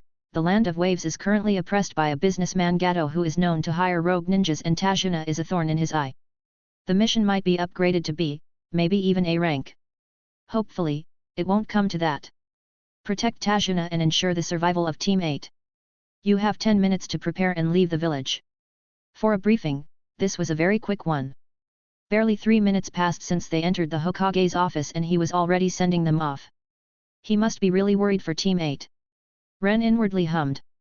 Well, Team 8 was full of clan kids, so it was only natural. Understood, Lord Hokage. Ren and the other two Chunins spoke in unison. Dismissed. Ren didn't need to pack. It was the perk of being a Fuinjutsu specialist. So, he simply headed straight for the gate, and when he arrived there, he pulled out his notebook, immersing himself in seal work. He had to wait for the other two members of his new impromptu team anyway. Ren. No last name. That was actually quite common in this world, Fuinjutsu specialist. Bad at taijutsu. Know a few windjutsu.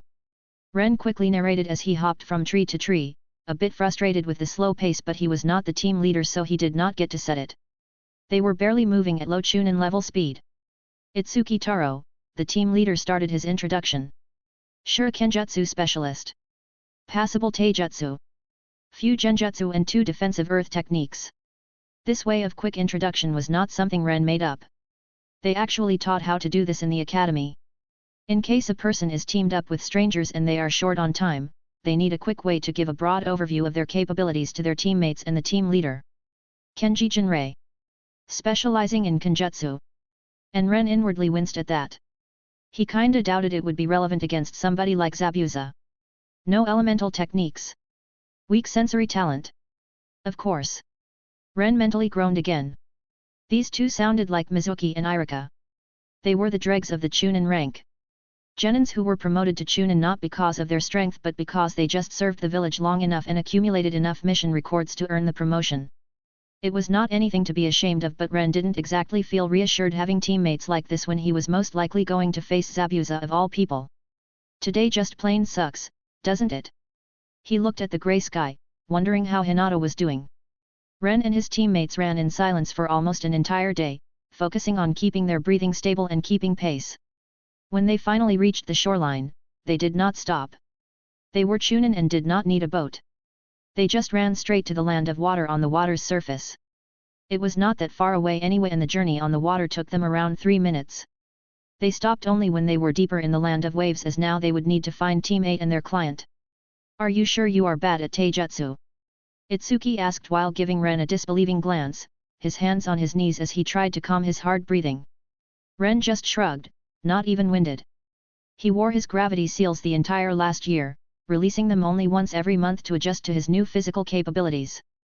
Now that he was on a dangerous mission, he fully released them, so his body felt extremely light. He did not even feel the light jog they had just undergone. Then again, he didn't want to feel proud about being better than his current teammates. These dudes were basically just genins who served long enough to be promoted. Surpassing them meant exactly nothing. We should. Ren started speaking when Kenji's eyes suddenly widened. Somebody just used a powerful ninjutsu, at least B rank, around a kilometer away in the direction of the road. Kenji said, and the three of them looked at each other in resignation. It seemed they found Team 8. But somebody else got to them first. With no time to spare, the trio ran toward the battle, and Ren's stomach sank as the nearer they got, the stronger the mist became. Deep down, he truly hoped that since everything changed, maybe Zabuza would not be under Gato's employ. That it would be somebody else. Somebody weaker. But the thick white mist surrounding the battlefield was not a very good sign. We are very close. Kenji muttered, knowing that both Ren and Itsuki would hear him, clearly nervous at being in a thick mist where his senses were impaired. It was even worse since they could hear the vague sound of fighting in front of them but couldn't see anything. Ren gathered chakra into his palms, refining it quickly into wind chakra as he pointed them forward. Great breakthrough. He thought, and released a powerful but fairly unfocused burst of wind chakra. It wasn't properly molded, so the technique wouldn't be hurting anybody, and it was more akin to a harsh gust of wind, but Ren couldn't afford to shoot an offensive area of effect wind jutsu in this mist anyway. He could hit his allies. The only thing it did was to blow away the mist, showing the battlefield just as Zabuza appeared in the middle of the Genin's protection formation around Tajuna, just like he did in the canon, but that's where the similarities ended. The Inuzuka kid barely managed to react and kick Tajuna away as Zabuza's sword cleaved the air where Tajuna's torso was just a moment ago. Sadly, the sword didn't stop there. All three genin and a dog were promptly bisected horizontally across their chests, their corpses falling to the ground in 2 parts with a bloody splatter dyeing the earth red as Kurenai screamed in sorrow and rage, and ran at the swordsman. Shit! Ren inwardly sighed, feeling bad about the kids, as he ran forward to prevent the woman from committing suicide by Zabuza. Mission failed, I guess. Ren mentally grumbled. This was such a mess. Ch10 vs Zabuza. Kurenai was clearly an emotional mess after seeing her genin murdered, but she was still a jonin. She calmed down halfway on her way to Zabuza, and instead of trying to charge him down with a kunai, her hands flickered in a flutter of hand seals as she cast a genjutsu at him. Seeing that, Ren quickly whipped out a kunai and threw it at the man's head, but as he expected, Zabuza dispelled the genjutsu and parried the kunai, making it spin through the air around his body. He glanced at Ren with disinterest before turning his attention back to Kurenai. Only for Ren's kunai to explode, engulfing him in a wave of fire and metal shrapnel. Ninjas. They train themselves to notice and react to exploding tags, but if they don't see them, they tend to get careless. Fortunately for Ren, his exploding seals could be put directly on the kunai and were black, just like the steel kunai were made of. They were hard to spot during combat. But Zabuza was not such an easy opponent. Ren's eyes widened as he quickly ducked, feeling Ebisu swish through the air an inch above his head.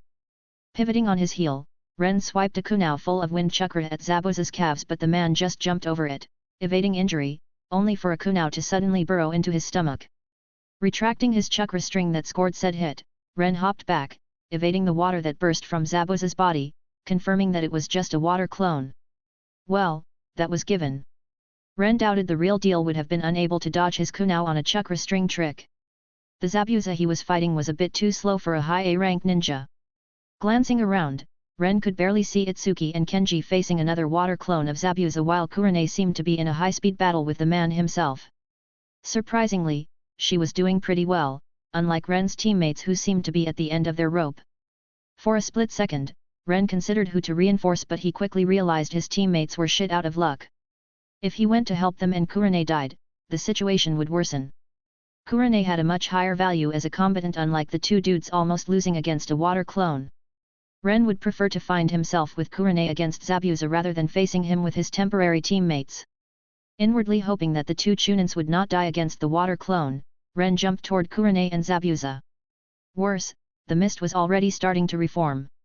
Seeing Zabuza going on the offensive as he got dangerously close to Kurenai, Ren threw a kunai, but he aimed not at Zabuza but at the ground in front of him, causing the man to stop and cautiously jump away from it when it landed.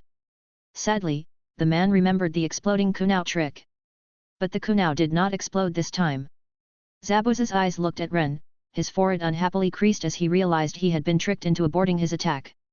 Ren just gave him a cheeky smile when suddenly, a hand of his shadow clone appeared from the ground under Zabuza, a kunai full of wind chakra cleaving straight through his right ankle. The timing was good. Ren's shadow clone emerged just as Kurenai hit Zabuza with yet another genjutsu, so the man didn't have time to dodge. But the Zabuza in front of them burst into the water again, revealing that the fight was not yet over. Ren abruptly whipped a chakra string at Kurenai, connecting it with her back and yanking her away from her position as Zabuza appeared in front of her in a burst of speed and slashed at her. Her body was flung at Ren and smacked into him, causing him to slide on the ground a few feet due to the residual force.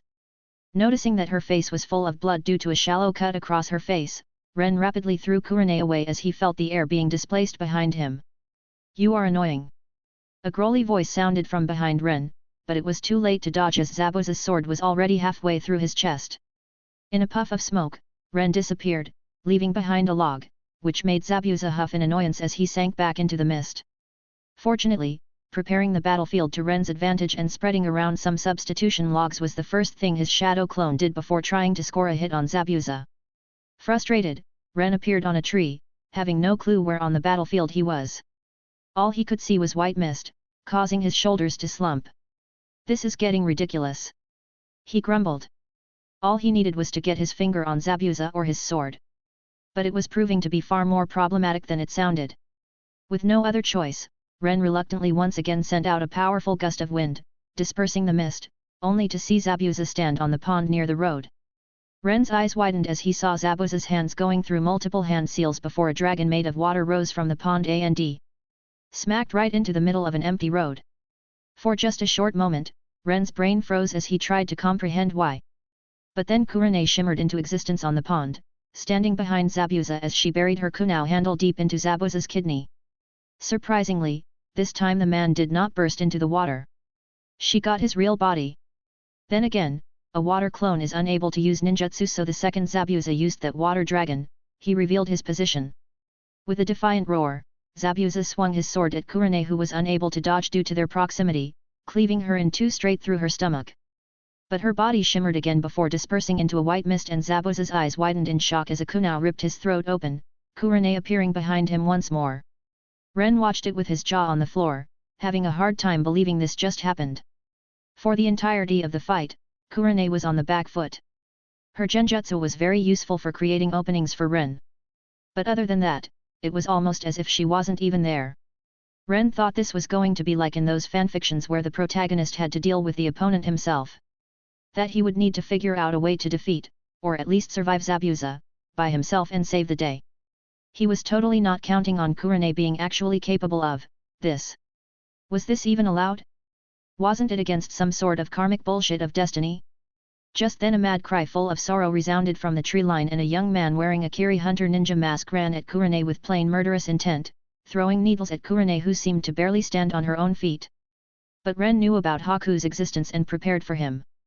His chakra fluctuated, his hands coming together, the name of a technique he was about to use on his lips, when Haku stumbled due to genjutsu and didn't even try to dodge, as Kurenai instantly nailed him to the forehead with a kunai. Fun fact, being enraged makes people very susceptible to genjutsu.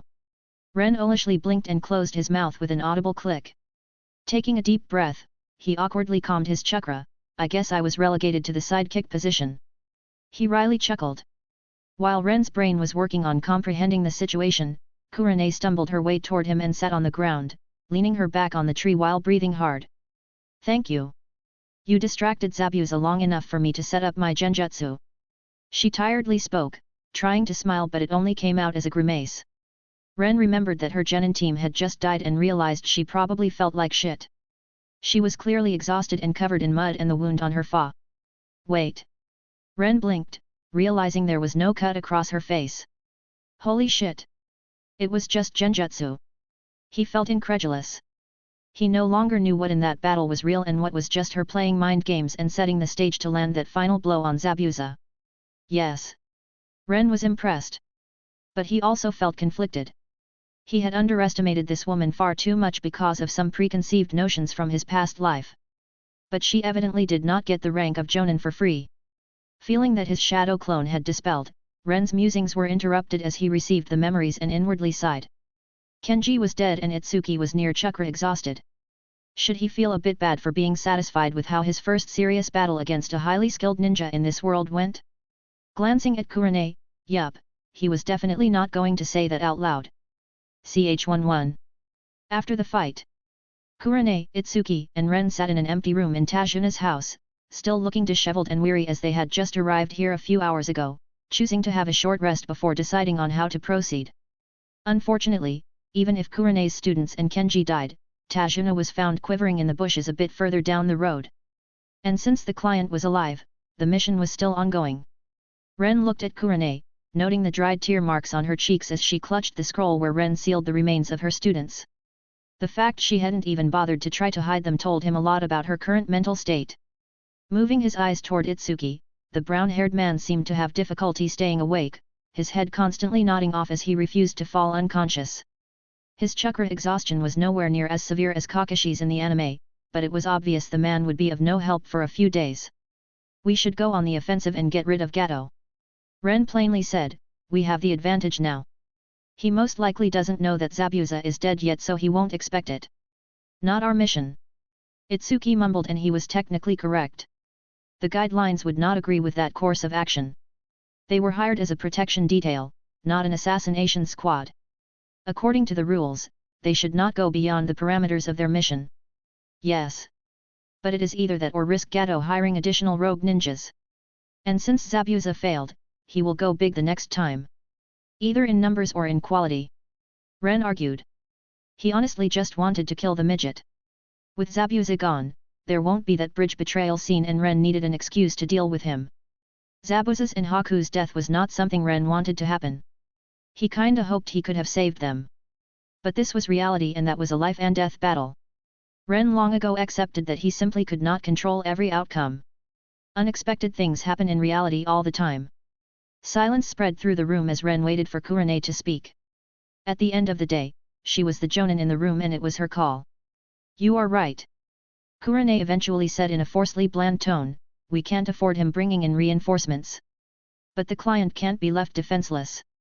Ren, you will stay and guard Tajuna while I will deal with Gato. She added, and for a moment, Ren wanted to protest.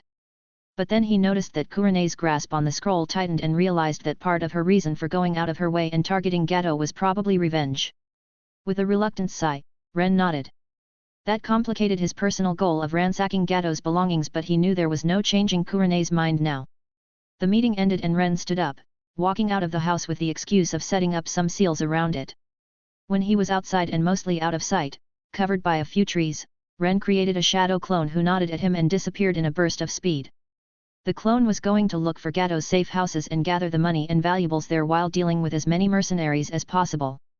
Partly, it was because Ren wanted to help the people of this country. Dealing with Gato would leave a lot of jobless mercenaries on this island and Ren was sure they were going to turn into bandits in a short order. It was better to unalive that problem. These were not some kids trying to survive. Gato hired scum. Slavery, extortion, murder, yet, Ren was not going to lose his sleep over getting rid of them. But he was a ninja and wasn't above greed. He had to admit that the valuables were a bigger part of why he sent his clone on a hunt. Fortunately, creating a sealing scroll with pocket dimension accessible through multiple seals bound to it was something Ren had already done during his attempts to recreate Hirai. So far, he failed in that endeavor. But he still made a lot of good discoveries during his attempts. Thanks to them, his clone could seal things into said pocket dimension and Ren would be able to retrieve them via another seal he had tattooed around his wrist. The best part? Creating a shadow clone also copied the seal. It was quite convenient. No longer did he have to fear losing his sealing scrolls. It was like having inventory from RPG games and Ren loved it. Of course, he kept that discovery quiet from the village. He didn't want to think about how much trouble the village's higher UPS would give him if they knew about it. The applications of that seal were quite juicy for a military force in an undeveloped world, and as a part of Barrier Corps, Ren knew for a fact that the village tried to create something like that for the last 30 years, and failed horribly. Just the potential for sending instantaneous messages or supplies from the village straight to the battlefield would make a lot of people salivate. Ren could only wryly smile at how many secrets he had. Secrets he didn't want the village to know. It was not out of malice or anything like that. Simply, if they knew, they would make his life supremely troublesome. And then he would need to defect. He didn't want that. He might not be loyal to death to Konoha, but he was still born there and lived his entire life there. Preferably, he'd rather avoid such a bothersome thing as having to go on a run. It's why he felt so conflicted about his first serious fight against someone like Zabuza. He was happy that he didn't need to get serious and reveal more of his cards. But he also didn't like that he couldn't try his more destructive seals out. If Kurenai wasn't there, he could have cut loose. But she was, and Ren was certain everything that happened would be diligently reported to the village. The reveal of his exploding seals was already going to be a pain in the ass. The Hokage was no doubt going to try and have Ren produce them for the village. Fortunately, Ren was a step ahead and ensured that, unlike exploding tags, these seals were usable only by the person inscribing them. It took him weeks of trial and error to manage that. But he put in the effort to ensure he couldn't be asked to become some human printing machine for superior ways to explode things. As for sharing the knowledge on how to create them, the Hokage was not stupid enough to demand that of Ren, and Ren was not going to volunteer it. Personal techniques were a big thing for ninjas. The Hokage could order Ren to teach it to somebody, but that would ruin his reputation with many ninjas and clans who viewed personal techniques and clan techniques as sacred. It wasn't worth the price, and Sarutobi was not going to do it. That was not something Ren was afraid would happen. It was honestly a quite stupid mindset. This was a reason why ninjas had a hard time truly progressing and advancing as a whole. They did not share their discoveries and even tried to keep them to themselves. So, a lot of knowledge was lost with the death of the pioneer who discovered it, found by somebody else, only to be lost again, found again, lost again, and so it went until somebody finally decided to spread the knowledge so it wouldn't need to be rediscovered every 10 years or so, because ninjas died young, and with them, all their hoarded knowledge did with them. Well, as much as Ren was ranting about it, he wasn't going to share his discoveries either. At least, not yet. In the end, it was hypocritical of him. But he could live with that. Done with setting up the perimeter of detection seals, Ren walked back to the house while happily humming, intent on relaxing and enjoying his leisure time. With Kurenai after Gato's ass and Zabuza dead, this mission was basically over. From here out it was as good as a paid vacation. Ch12. Hinata's assignment. After Kurenai dealt with Gato, the rest of the mission was just like Ren liked them. Boring. With nothing happening. Full of relaxing free time where he got paid for standing around and failing to look menacing. He even managed to rescue several million ryo from Gato, so there really was nothing he could complain about his time in the Land of Waves. 2 weeks quickly passed and the bridge was finished. The people of the Land of Waves rejoiced. Tajuna almost died of alcohol poisoning. Itsuki, the lucky dog, had a happy Momo time with Tsunami, who nursed him to health from his chakra exhaustion, and Kurenai was silently grieving, intent to ignore both Itsuki and Ren unless absolutely necessary. Really, Ren started to think he was lacking some kind of protagonist aura. Chicks didn't dig him simply for existing, and getting stronger was actually hard. Wasn't that just unfair? They even managed to find a bandit camp on their way back to Konoha, and Kurenai decided to use it to vent. After hearing the despairing screams of the bandits and seeing the pain Kurenai casually dished out on them out of sheer spite, Ren was a bit happy that he didn't have said natural charm of a protagonist. Getting close to a woman who enjoyed mentally torturing her victims did not sound like such a good idea. Yet, he wished Sarutobi Asuma good luck. Maybe dying to Haiden was the man's good fortune. Now, if only I didn't need to waste time writing a report on the mission. Ren inwardly smiled as he glanced at the paperwork on the Hokage's table. Who was he kidding? He wasn't going to do that. Smart people had shadow clones for their paperwork. Fortunately, it only took 30 minutes before they were dismissed. Yo, girly. Ren, leaning on a tree on training ground 41, raised his hand in greeting as Hinata entered the clearing. Missed me? He cheekily asked as she came closer. What he didn't expect was for the girl to spread her arms and engulf him in a hug, pressing her head to his chest. Raising an eyebrow at that, Ren mentally sighed in unexpected fondness and patted the girl's head. Oof. He playfully spoke with a chuckle. It was almost pitiful how starved the girl was for positive attention when he started teaching her. It was even more sad that he didn't even try to make her attached. Of course, the girl didn't seem to have romantic feelings for him. There wasn't enough fainting for that involved in their interaction. Or at least, that's what Ren hoped was the case. He was kinda scared to ask too. He was very much happy being comfortably friend-zoned. He had no intention of getting involved with a 14-year-old kid. Thank you very much. After a few seconds, Hinata moved away with a faint blush and a small, embarrassed smile. So, Ren took it as his privilege to break the awkward atmosphere that was forming around them in the most dastardly way he could think of. Did you do your assignment well while I was away? He asked with the tone of somebody who knew she suffered and enjoyed that fact immensely. He truly had to give it his all to resist smiling at her to make her more annoyed. Hearing him, Hinata froze and her eyebrow twitched as she gave him the cutest glare of them all. Her anger was truly the food for his soul. You are a bastard. 4 hours. Every day.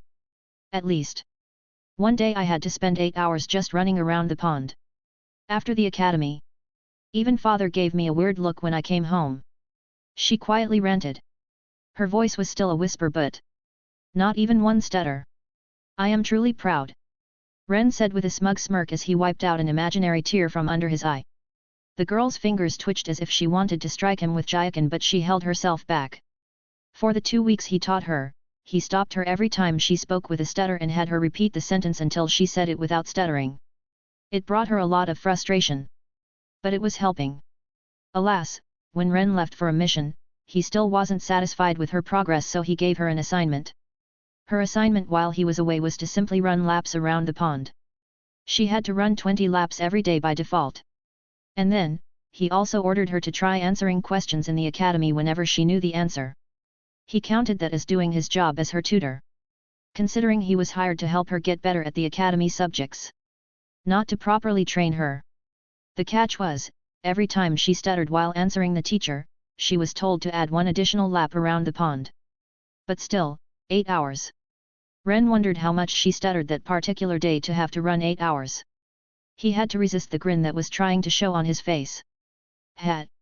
It was for her own greater good. And it was going to get only worse from here out. Ah, Ren dramatically sighed, putting his right hand clad in a fingerless glove on his heart. the sight of my hard work paying off is truly touching. As playful as he acted, his eyes observed Hinata like a hawk. Her fingers twitched again. A bit more violently. His hard work? It was she who had to run the laps. He wasn't even there. She had to take a deep breath to calm herself down. Ren was a bit disappointed at that. This was the next thing he would have to correct. The girl still held herself back. If she did that only when facing her sister, then it would be whatever for Ren. He couldn't care less. The problem was she held back against everyone. It's why he tried to make her angry and provoke a reaction from her. Well, it was a shot in the dark anyway. It seemed he would need to put together some creative training for her to show her the joys of brutally beating other people. I did the laps as ordered. Hinata unhappily mumbled, but her eyes showed a bit of excitement as she expectantly asked, "Will I get the reward now?" "Oh, yeah, he promised her a reward, didn't he?" Ren's lips twitched, but inwardly, he sported a full-blown evil grin. "Did you get faster?" He truly tried to ask it calmly, but it was hard to suppress the evil grin forming on his lips and speak with composure at the same time. "Yes." Hinata quietly answered, slightly tilting her head at the weird behavior of her tutor. "Good. Speed is the most important thing for a ninja." Ren sagely nodded, conceding the battle against the evil grin as he let it form on his face as he cheerfully said, "Your reward is more laps around the pond." What? He needed to see how fast she had gotten. How was he supposed to gauge that without seeing her run? Hinata looked as if he killed her puppy and it tugged on Ren's heartstring. He inwardly promised that he would teach her something new as the true reward for her efforts. But for now, he was going to enjoy making her day miserable. All in the name of training. "What are you waiting for?" Ren mirthfully asked. "Off you trot. I liked you better when you were away." She muttered under her nose, shocking Ren with her rebuttal. He didn't think she had it in her. So, he answered her with happy laughter as he shooed her with his hand, causing her to reluctantly start running around the pond. The funny thing about Hinata's assignment was that he had no way to police her. He told her he placed a small invisible seal on her to monitor if she did the assigned work. But that was bullshit. How was he supposed to create a seal that could monitor how many times she stuttered in school and then check if she properly ran the laps she was supposed to? Okay. Properly thinking about it, maybe it wouldn't have been that hard to create such a seal. But he was busy. He was lazy. He really couldn't be bothered to do it. He had more important seals to work on. Hinata was really cute in that naive way. It probably never really occurred to her that he had no way to enforce his rules. If she cheated and didn't do the laps, Ren had no way of knowing it. Seeing how much faster she had gotten, she obviously did her assigned training diligently. It was almost a pity he would have to beat that cute naivety out of her eventually. Figuratively speaking, of course. Ch13. Joys of teaching. You did well. You are much faster now.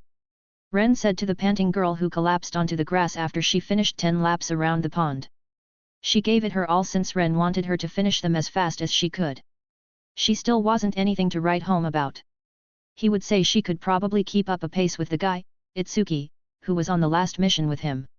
Which was impressive for an academy student and spoke a volume about the effectiveness of her physical training under her clan. It was around a high genin level of speed. It was not good enough yet. Ren's goal was to get her to at least a low jonin level speed before she graduated.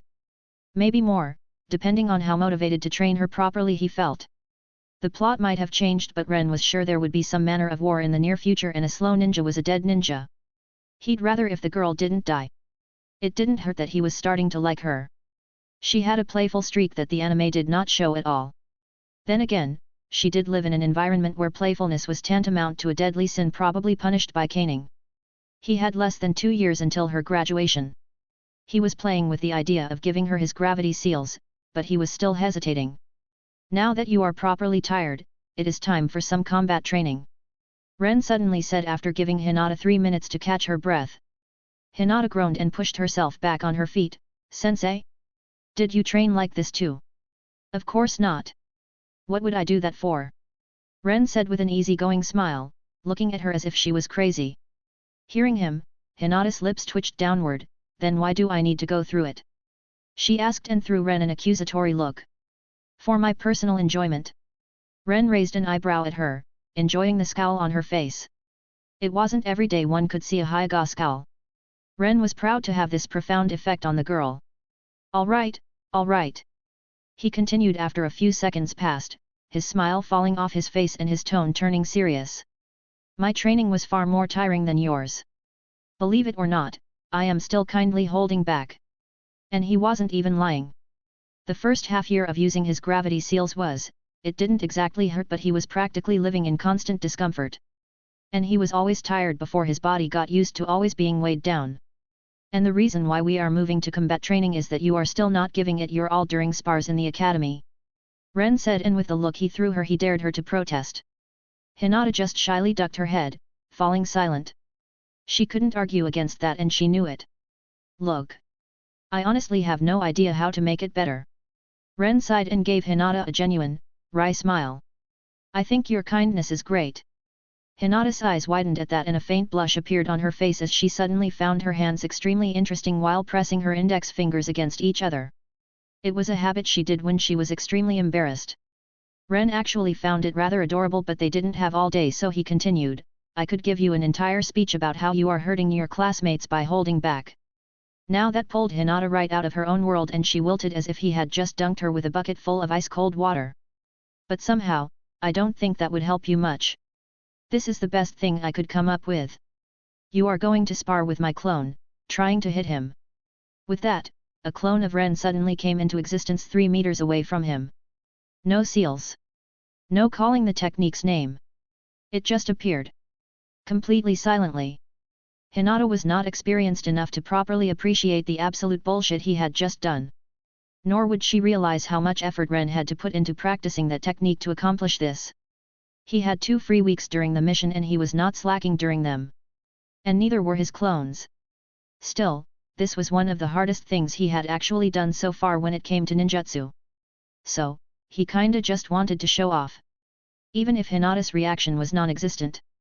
The girl only looked between Ren and his clone, her reluctance clear on her face. She definitely did not want to fight. Deciding to give her a little bit of incentive, Ren grinned, this is your chance to get back at me, you know? You won't be physically hurting me if you hit my clone, but I will still feel the pain once it dispels. The girl suddenly stilled as her head slowly registered what Ren said. He could almost see how she started mentally going through the training and teasing he put her through so far. Slowly, all hesitancy disappeared from her expression and her eyes gained a slight vindictive gleam. Good girl. Ren inwardly nodded in satisfaction. That was exactly the reaction he needed from her. Well, then, Ren sat near a tree trunk and used it as a backrest as he pulled out a dark green book, his Fuinjutsu notebook, and opened it. Feel free to start whenever. His clone finished for him, giving Hinata a challenging smirk, and putting his hands into his pockets.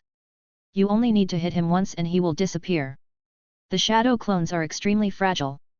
Ren said from behind his book, not even bothering to look at Hinata over the cover. But you will not score a hit unless you give it your all. The clone spoke, but seeing as Hinata still seemed to hesitate, he decided to be mean, maybe I should make you run a lap around the pond for every second you hesitate. That did it. Without even realizing it, Hinata sprang forward, rushing at Ren's clone who only casually hopped back, and the second Hinata reached the place where he previously stood, a pink paint exploded from a seal he had discreetly placed on the ground with his foot, covering the wide-eyed Hinata from head to toe, causing her to trip in her shock and clumsily rolled a few times on the ground until she stopped right at the clone's feet. Ha, you might make a better pinkette than that classmate of yours. Sakura was her name. Ren's clone taunted, knowing that Hinata secretly disliked Sakura for having Naruto's attention and not caring about it. I heard Naruto likes pink hair, so I decided to give you a bit of help in that regard. Aren't I kind? The glare Hinata sent his way was legendary, but Ren's clone just gave her a cheerful grin. Maybe activate your Byakugan. He kindly advised her in a patronizing way as he looked down at her due to her being on the ground. Not able to contain her frustration any longer and seeing only one good target to vent it, the veins around Hinata's eyes bulged as she gritted her teeth and jumped at Ren's clone once again, this time more carefully. Ren enjoyed his day immensely. The sky was blue. Birds chirped in the treetops. The gentle breeze was comfortable. The sun was enjoyable. His Fuinjutsu notebook was again a few ideas richer. And Hinata was cosplaying as a rainbow. With a few added colors in the mix. All was as it should be in the world. Ren watched the fight from his comfortable spot, subtly looking over his notebook while hiding his amused smile. Hinata, in her multicolored glory, almost ferociously struck at Ren's clone, trying to hit his stomach with her palm, but at the last second, the clone pivoted on his heel, making her miss. You were so close, Hina-chan. Just an inch. Ren's clone exclaimed with pure happiness in his tone as he aimed his palm at Hinata, who flinched and promptly jumped back like a scared cat. The clone once got her point blank in the face with a seal on his palm. One that projected paint in the direction it was pointing toward. Hinata had no way of knowing that the seal had only ammunition for one use. It was empty, but the clone clearly enjoyed scaring her with it and using it to make her back off when she got too close. Tee. The clone gave Hinata an innocent smile as the seal didn't activate and the girl realized he was just bluffing. Again.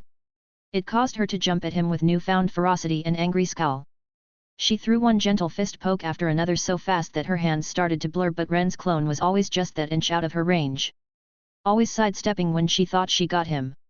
His speed always slightly increased when she was sure of her victory. Ren saw how Hinata tried to brutally axe kick his clone's face, only for him to grab her foot at the ankle and joyfully spin her through the air a few times, making her scream in fright, before releasing her foot. At the start, Hinata still pulled her punches despite being angry. But as the fight progressed and she got covered in more paint while Ren's clone taunted her, she slowly stopped holding back. She now tried to hit the clone with all she got. With all her speed and strength. With all the feminine fury she could muster.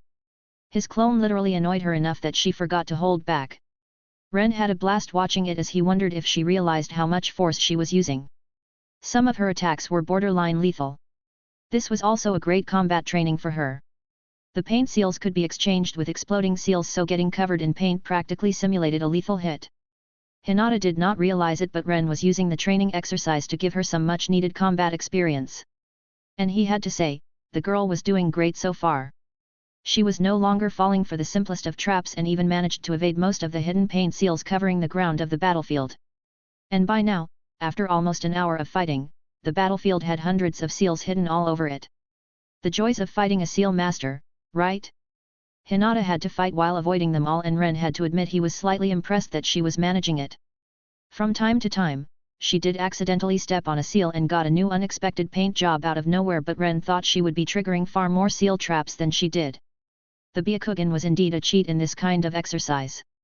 But she was not fast enough to hit his clone, and he kinda did specialize in evasion, so really, she had no hope of winning this exercise unless his clone monumentally screwed up. Ren's clone substituted just as he was about to be hit, and a paint bomb suddenly appeared in front of Hinata's gentle fist strike, exploding upon hit and covering her again in paint. This time, it was orange. Opsy. But look. You match with Naruto now. He gave her a double thumbs up with a wide grin as he tilted his head and innocently asked, Date Bayo. Hinata screamed in impotent rage, the orange color dripping from her whole body onto the grass.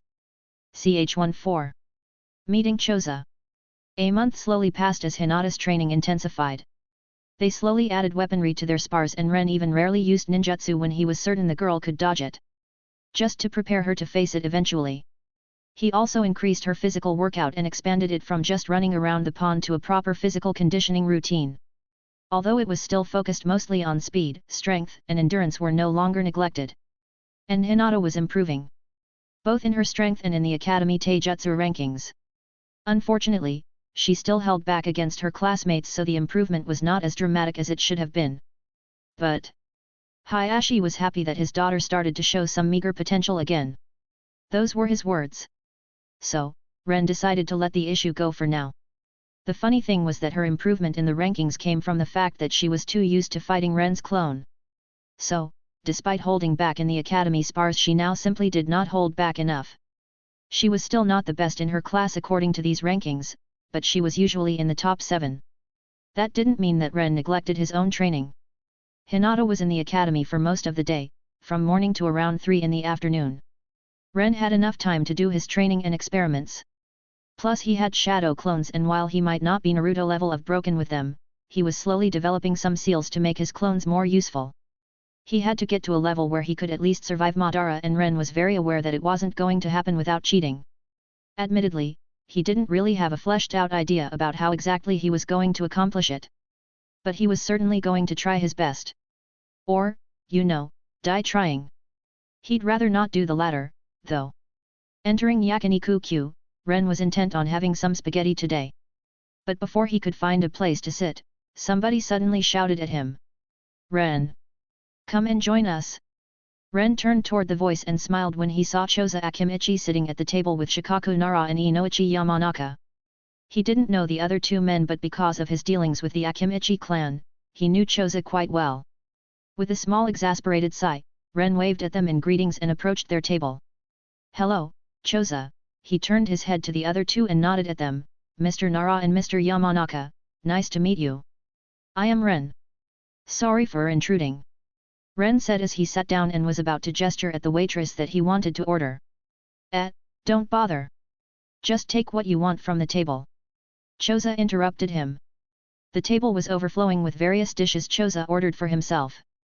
But since he was willing to share, Ren wasn't going to refuse it. Free food was free food, after all. Reaching for the spaghetti dish, he put it in front of himself before pausing for a second.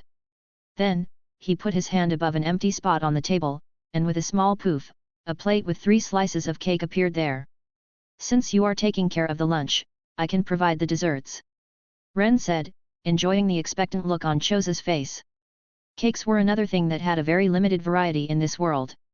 And while Ren did not know any cake recipes from his past life, he was perfectly capable of hiring a confectioner and giving him a few ideas. Most of them ended in horribly sweet failures, but some were a success. Needless to say, Ren always had a cake on hand. What would be the point in practicing fuinjutsu if he couldn't at least enjoy his favorite food no matter where he was? Oh, I can see why Choza likes you. Shikaku chuckled as he took one slice of the cake. Come to think of it, it's been a year since you became a ninja, Ren. Choza spoke as he took the second slice. Look at you. You even managed to earn a chunin rank. I am happy you are doing well for yourself. It's been a busy year. Ren nodded, leisurely digging into the spaghetti dish in front of him. I heard about your last mission. My condolences. Inoichi took the last slice. Yet. Poor kids. We were just a few seconds too late. Ren wryly smiled. He was pretty sure that Choza's friend was low-key trying to make a psychological profile of him, but Ren didn't mind. It was probably a habit for Inoichi at this point. He was talking about the reprimand. Shikaku interjected, his eyes curiously glancing at Ren. Oh. I don't care about that. Ren shrugged, I am perfectly fine staying chunin until retirement, so it doesn't bother me.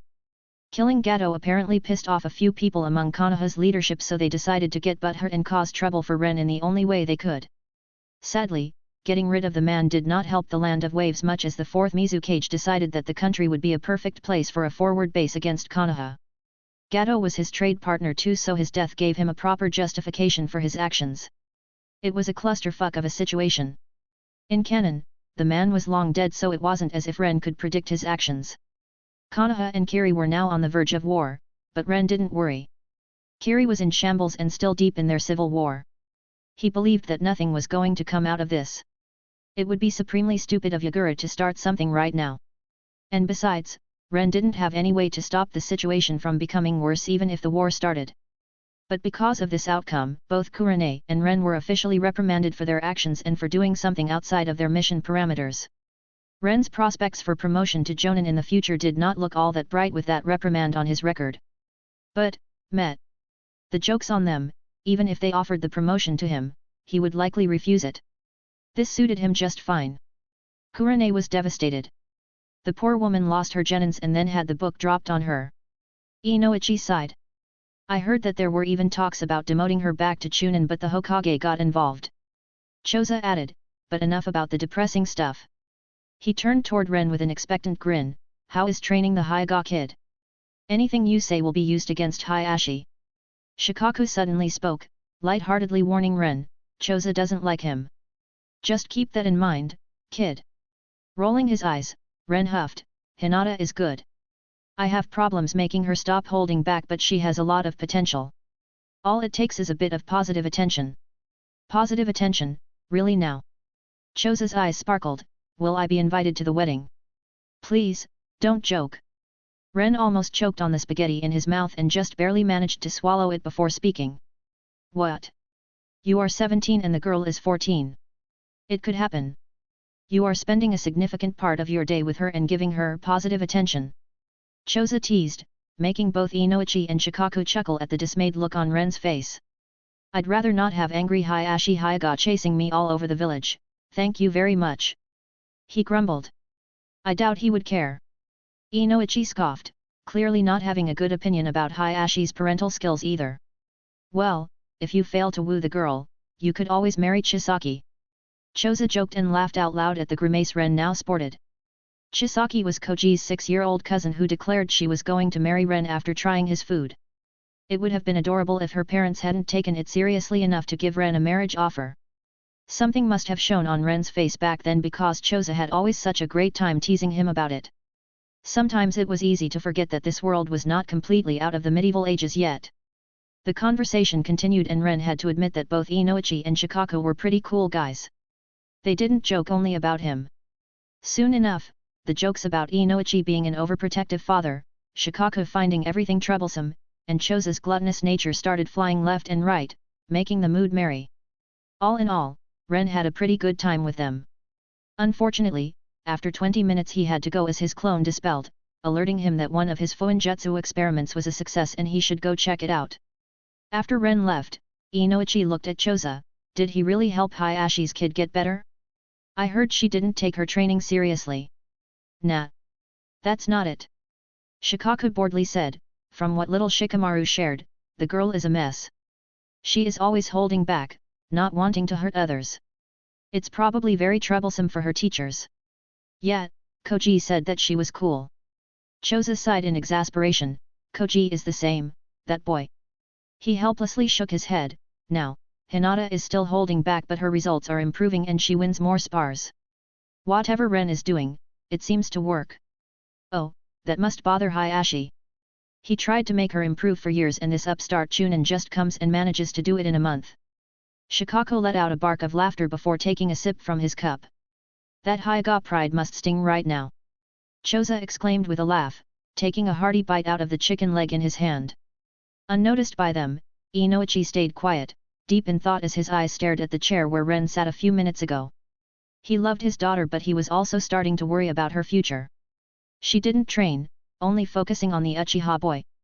She needed a wake-up call but Inoichi knew he was too soft when it came to his princess. Maybe. His thoughts strayed in a direction Ren would definitely call troublesome. Ch15. Troublesome student. So, are you going to tell me what happened? Ren asked, looking at Hinata with an unamused stare. It was Saturday so he hadn't seen the girl the whole day. And when she came to the training today, she was a mess. She tried to valiantly hide it but the small wince whenever she stepped on her left foot was plainly visible to Ren's eyes. As was the badly covered bruise with makeup on her right cheek. Or the fact that breathing seemed to hurt her. Hearing the question, Hinata ducked her head in embarrassment. My father wanted me to have another match with my sister. She said in quiet distaste before looking up at Ren with feigned confidence, it's okay. I am fine. I can train today. Oh? Really? Ren pleasantly smiled as he poked Hinata's left cheek, right on the badly disguised bruise, making her yowl in pain, which quickly turned into a gasp as a flare of pain from her lungs hit her. Are you truly fine? He asked in concern. He was quite demanding during her training but he never injured her to this extent. A medic said so. Hinata mumbled, and that was that. Ren didn't know medical ninjutsu. He tried to learn it in the past but when he saw the mountain of medical texts he would have to read first, let's just say he did not get to the part where he was supposed to learn the technique before he bailed out. Alright then. Ren exasperatedly said. Is your sister always this brutal with you? That question made Hinata sad as her expression fell and she nervously clutched her hands together in a habit, only since she was declared the heiress. She is under a lot of pressure. She said with sad eyes and Ren had no idea how to cheer her up so he only awkwardly pulled the girl close into an awkward hug. She stiffened for a moment before leaning on him and holding onto him for her dear life, hugging the stuffing out of him. How was he supposed to comfort a teenage girl again? They didn't teach this shit in the academy. Have you ever thought about using your eyes to learn Kaden? He awkwardly asked after he felt her calm down, making her finally release him from her death grip of doom, or some other main house technique. To at least protect yourself. I already know Kaden. Hinata wetly sniffed and wiped away a tear from under her left eye. You don't say. Ren hummed in a way that told Hinata she was in trouble, and her face became slightly redder as she realized this was something she was supposed to mention way sooner, and you were going to inform me when exactly. I was just afraid you would tell father. Hinata mumbled, averting her face away from Ren in shame. With a sigh, Ren understood her reason for keeping quiet. He didn't like that she didn't trust him. But I see. If you learned Kaden without anybody teaching you, they would put you in the same category as Niji. People said that Niji was a genius. Ren said that it was bullshit. Niji just wasn't a freaking idiot. Ren was certain that the boy simply used his Byakugan to observe the main branch members practice and learn their techniques that way. That didn't mean it was easy to learn techniques via simple observation.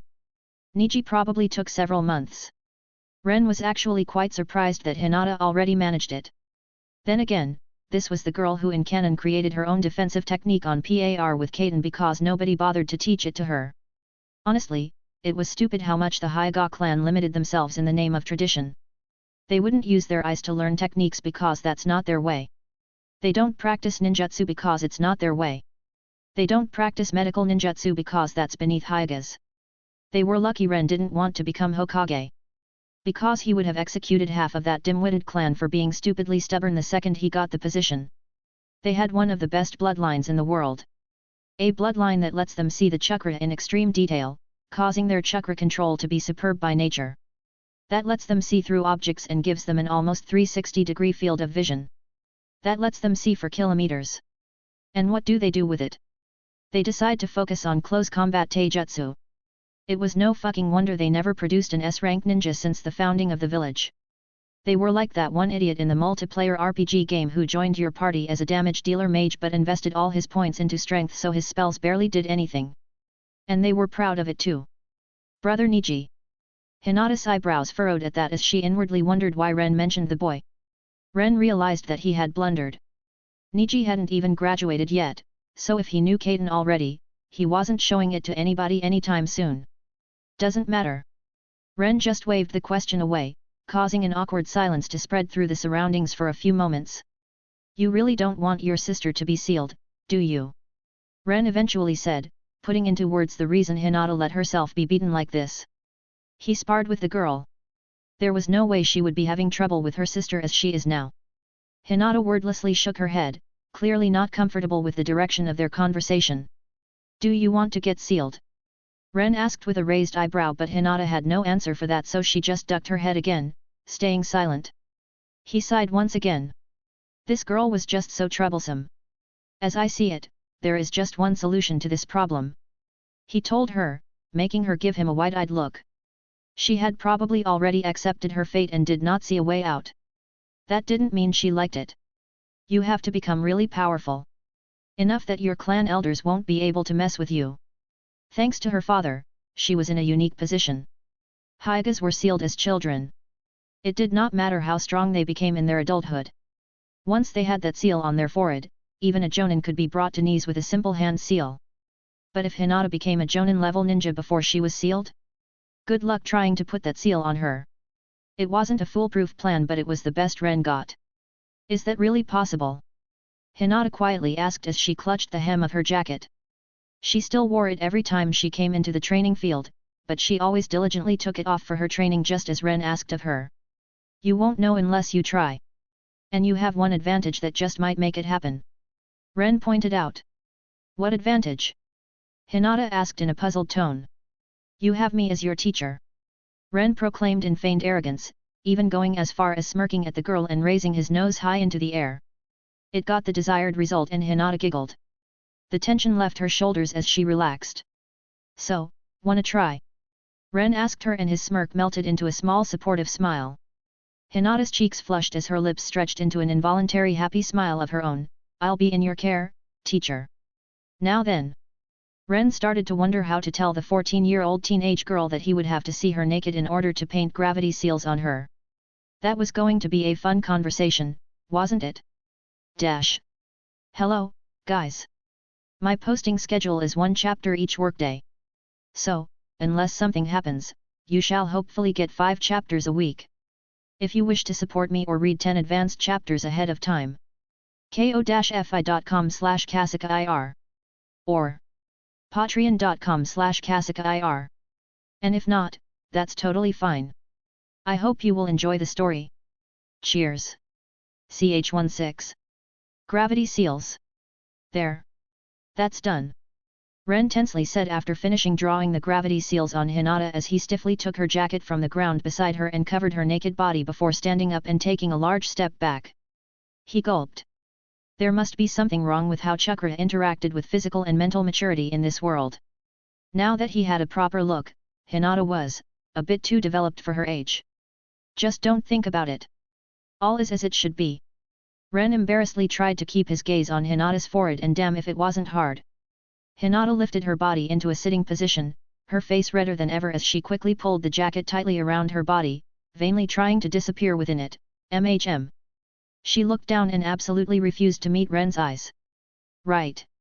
Ren awkwardly coughed. I'll go and let you get dressed. He abruptly stopped, noticing that her white eyes were not looking at the ground but instead, they were aimed directly at his crotch and flushed from embarrassment. He had just finished drawing seals all over the girl's naked body. His reaction was only natural. He woodenly turned around and ran away at his fastest walking speed. Later in the day, Ren sat at the Ichirakus, absent-mindedly fiddling in the ramen bowl with his chopsticks while his cheeks still felt hot and he only hoped they were not red. It was bad enough that he had to return once Hinata was dressed and explain to her how having gravity seals was going to affect her. They were both acting like embarrassed teenagers, refusing to look at each other while they awkwardly talked. Ren would love to say that he was cool and badass, taking everything in stride, and he certainly tried his best, but his best just wasn't good enough. At that moment, his mind just blanked out and he wished the ground would open and swallow him whole. Now that he regained some of his cool, he was wondering why they didn't have a class to deal with body shyness in the academy. Worse yet, because of the gravity seals, he needed to monitor Hinata's well-being. So, he scheduled a training session for tomorrow. He already felt mortified just thinking about it. But it was necessary. He told her she would feel very uncomfortable in the first month as her body grew used to constantly being under slightly stronger gravity. He remembered that he couldn't even fall asleep in that first month unless he was so exhausted he just fainted. That constant discomfort might not hurt. But it was always there. Like a persistent itch that was impossible to scratch, making a person unable to relax no matter what. Not to mention, being under heavier gravity was physically tiring even if the mind was not really registering it because the pressure was barely noticeable at all times, growing heavier as the user got stronger. Ren was sure that Hinata would come to the training tomorrow with black circles under her eyes. He didn't intend to train her. He was just going to knock her out and let her sleep for a few hours on the grass to make it easier on her. He knew he would have appreciated it if somebody did that for him when he was going through the experience. She was going to feel like absolute shit for the next few weeks, so it was Ren's duty as her teacher to make her discomfort as comfortable as possible. In the end, it would be all worth it for the girl. He explained to Hinata what his gravity seals were and how they worked, and the girl understood just what a priceless thing he was offering her. Unlike the fanfictions from his previous life, there was no such thing as gravity or resistance seals in this world. It's why Ren had to create his own. Most people in this world did not even know what gravity was. They did not study physics or chemistry in the schools over here. No such thing really existed. Kids in the Ninja Academy focused on learning how to be a ninja, and the less said about civilians the better. They were happy if they learned how to write and read. There was a reason why so many civilians sent their kids to the ninja academies in the ninja villages. They simply provided superior education and a chance at a better life. This world was still barely past its medieval stages. It was also still a feudal society. And Newton did not exist here. There was no such thing as Newton's laws. Or any other laws of physics. Oh, these laws still affect the world. But the natural sciences in this world were still in their infancy, not even having a name yet. People know that if they jump, they will fall to the ground. But they had no idea why and didn't really care to think about it. The theories about gravity did exist. Some of them were surprisingly advanced. Ren checked. But they were high-level ninjutsu or foinjutsu stuff that most ninjas did not even bother looking at. Scientists did try to understand the world. But the civilian scientists had a hard time getting funding, so sciencing was pretty much a hobby for nobles. It was not a popular hobby either. While the ninja scientists mostly focused on the supernatural nature of chakra and researched how it worked and affected the world around them. That's why Guy used weights. He simply did not have a better alternative. But unlike the gravity seals, the weights were limited. They did not put even pressure on the body, making it grow in strength disproportionately for different body parts. The stronger a person got, the more weights he needed for further growth, but weights were bulky, so there was a limit to how much a ninja could wear before they became a hindrance. The heavier the weights were, the bigger they were, and it wasn't as if Guy could strap house-sized weights to his ankles and live like that. There was a limit to how far a ninja, even one as crazy as Guy, could take weight training. With chakra, a person could theoretically enhance their body as long as the body registered it needed to grow stronger. It was proven that chakra allowed the body to evolve beyond human limits and slowly become stronger under strain. Guy was a very good example of that. But even then, the man got to his current physical peak, and now, no matter how many hundreds of thousands of push-ups he did, his gains were minimal. Because his body is too strong, and the pressure from a normie training like that is just not enough for his body anymore, even if he trains all day. Even if he wears the heaviest weights he could get his hands on. It's simply not enough pressure on his body. But he doesn't have a better alternative than just doing push-ups and running around the village with weights. It's probably why he always came up with such ridiculous challenges for Kakashi. The man definitely wants to get stronger. But it's maddeningly slow going at his level. That's why Ren's gravity seals were so special. With higher gravity affecting the body, it was always under pressure evenly on every part. Ren should be able to grow to Guy's physical prowess and then keep going further without stopping. The seals would always push his body just slightly beyond its limits, allowing for a slow, constant growth even if he did not exercise. Of course, reaching Guy's level would take him years. He wouldn't be near that level for a long time yet. But the potential of these seals was immense, and Hinata understood just how beneficial they would be for her. She also understood how precious they were and why their existence had to stay quiet. Everybody would covet them if they knew about them. Something that could allow a ninja to physically grow with no limit by simply being alive? Ren would have kidnappers after him from every major and minor village alike, Konoha included. It sounded far too good to be true, and Ren was still doubtful he happened to make something so convenient. There was bound to be some kind of problem in the future that would limit the growth. No way he could just become Saitama. The world was not so easy. Then again, Kaguya was physically much stronger than even Guy. She tanked Naruto's mountain-shattering punch with her face when he was in his sixth path Kurama Chakram mode, senjutsu cheater bullshit given to him for free by his sugar daddy Hago Romo, and it did not even leave a small bruise on her. Her body was also evolved to that level by the chakra fruit. She didn't get it through training. So, technically it was just a chakra evolution of her physique. Ren's seals did something similar. Just in a very, very, very slow way. So, maybe? A man can dream, right? Speaking of Naruto, Ren's thoughts were suddenly interrupted as something orange sat next to him and rudely poked him in the arm. Any, if you aren't going to eat that ramen, just give it to me, uncle. Ren's eye twitched. Ch17. Naruto Uzumaki. Ren turned toward the voice, only to see Naruto Uzumaki. This was actually the first time he interacted with him. For various reasons, he tried to avoid Naruto like a plague, but having a late lunch at Ichiraku was clearly tempting fate. He knew about Naruto and saw him quite frequently in the village. He just never approached him. Ren was about to refuse the kid's generous offer to take care of his ramen for him, when Naruto's expression brightened as if a light bulb had just switched on in his head before he loudly exclaimed while rudely pointing at Ren, "Ah! You are the suspicious uncle who escorts that weird girl to the academy. Sus suspicious uncle." Ren almost choked on his spit, his mind stuttering worse than Hinata when he first met her, while the cute waitress behind the counter started madly giggling. Naruto didn't mind the atmosphere, though. Ugh! Hi Baba? That's her name, right?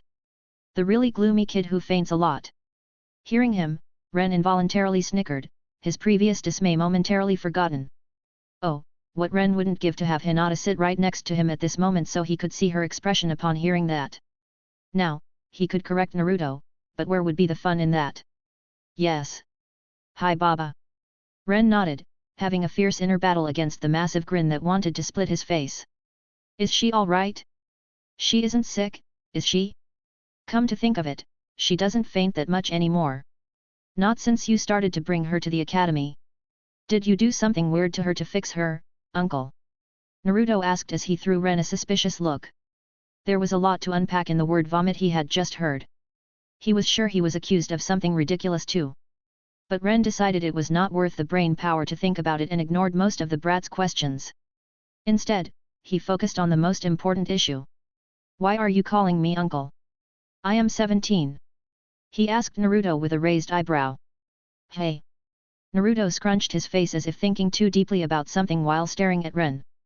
Eventually, he just tilted his head in puzzlement. Are you sure? Brat! Ren retorted with a smile, making Naruto scowl at being called that. Here, have my ramen and shut up for a second. Ren said in a friendly tone and rolled his eyes as Naruto instantly cheered up, impatiently grabbing chopsticks. You are not that bad. Naruto grabbed the bowl in front of Ren and put it in front of himself before digging in. Naruto probably did not remember, but they actually went to the same orphanage. Back then, Ren had just found himself in Narutoverse as a 3-year-old kid, so he was obviously scared shitless. He didn't dare to approach Naruto. They had been in the same orphanage for 4 years, but Ren never even spoke to him. He was too afraid of Danzo. The old mummy could not get his hands on Naruto. But Ren imagined that having Naruto's childhood friend under his command was probably one of Danzo's wet dreams. Ren decided to avoid that scenario by simply not becoming said childhood friend. Then again, maybe Ren just had a too vivid imagination. Maybe it would have been fine. Still, befriending the village pariah, and a jinhuriki to boot, was not a smart thing to do. It would have put Ren on the radar of far too many influential people, and he wanted to avoid it. He promised himself that he would make it up to Naruto later. Only, Naruto didn't need help.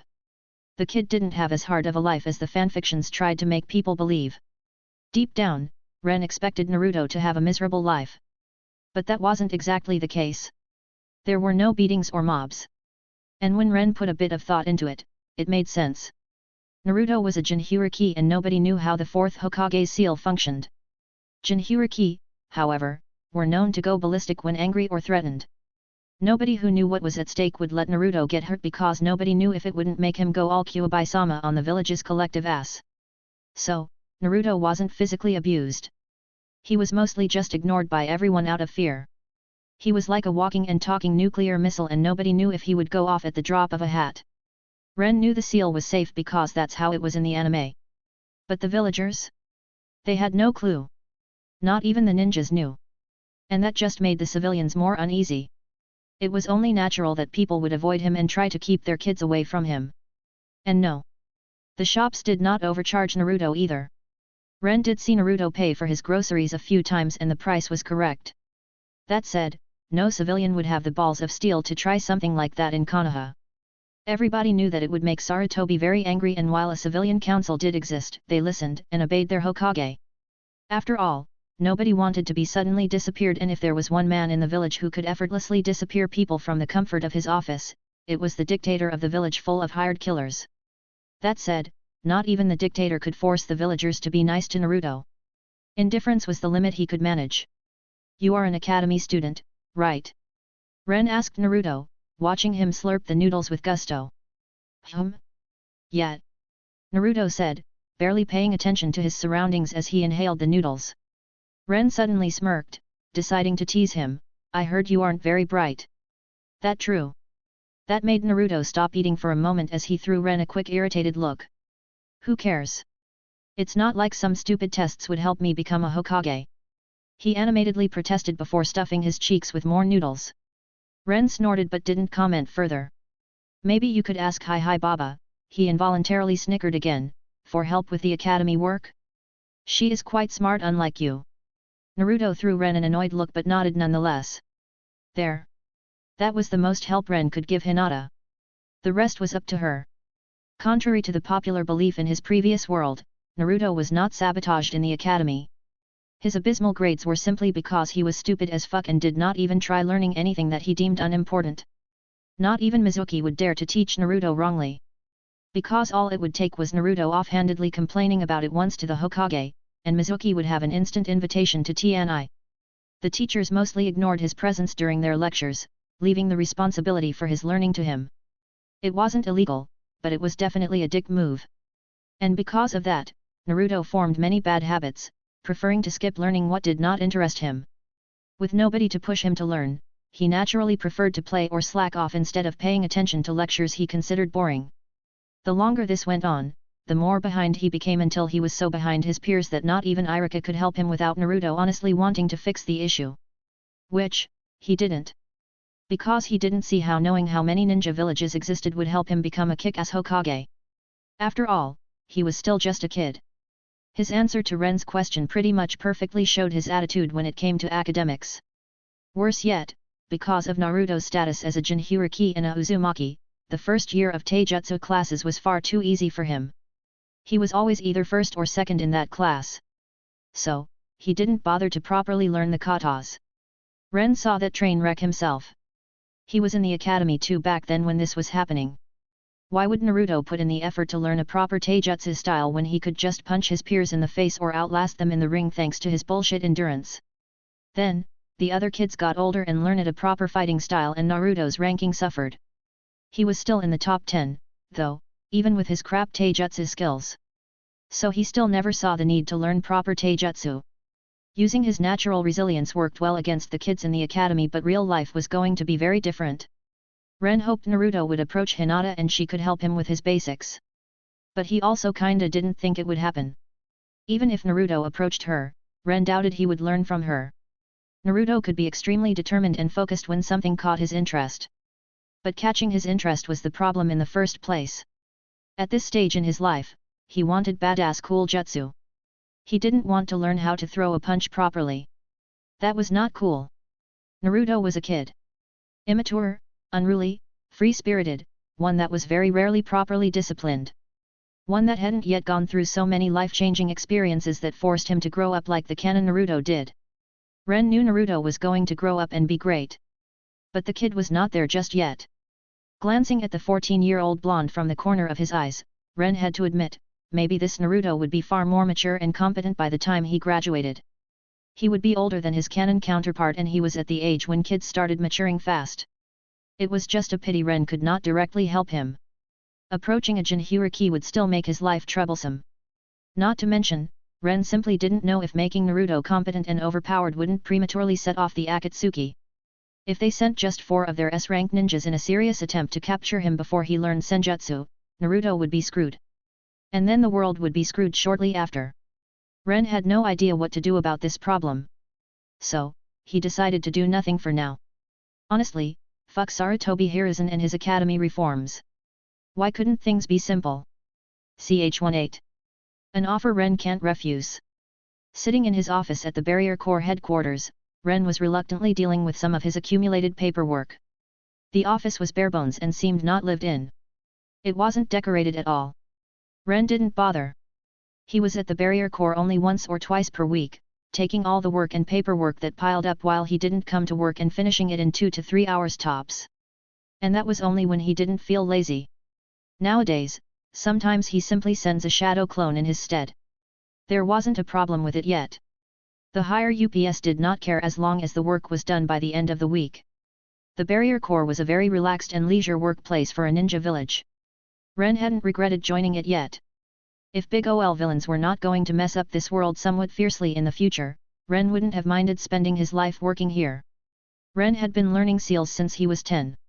It has been 7 years now and he spent a large portion of his day with his head buried in seal work. He became very good at what he did, so the usual seal repairs around Konoha that even a genin from the Barrier Corps could patch up were no big deal for Ren. And if something important broke, Ren was in a great position because as a fresh chunin, he would never be called. That was a job for a jonin. There wasn't much to complain about. The pay was nice and the free time was abundant. Suddenly, the door to Ren's office flew open and a man in baggy clothes and wearing a red bandana walked in with a small scowl as if he owned the place. Something wrong, Kenji? Ren politely asked, inwardly sighing. He wasn't friends with his coworkers.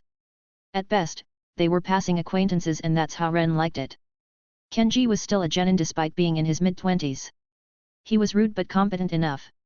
He didn't like Ren much ever since Ren was promoted.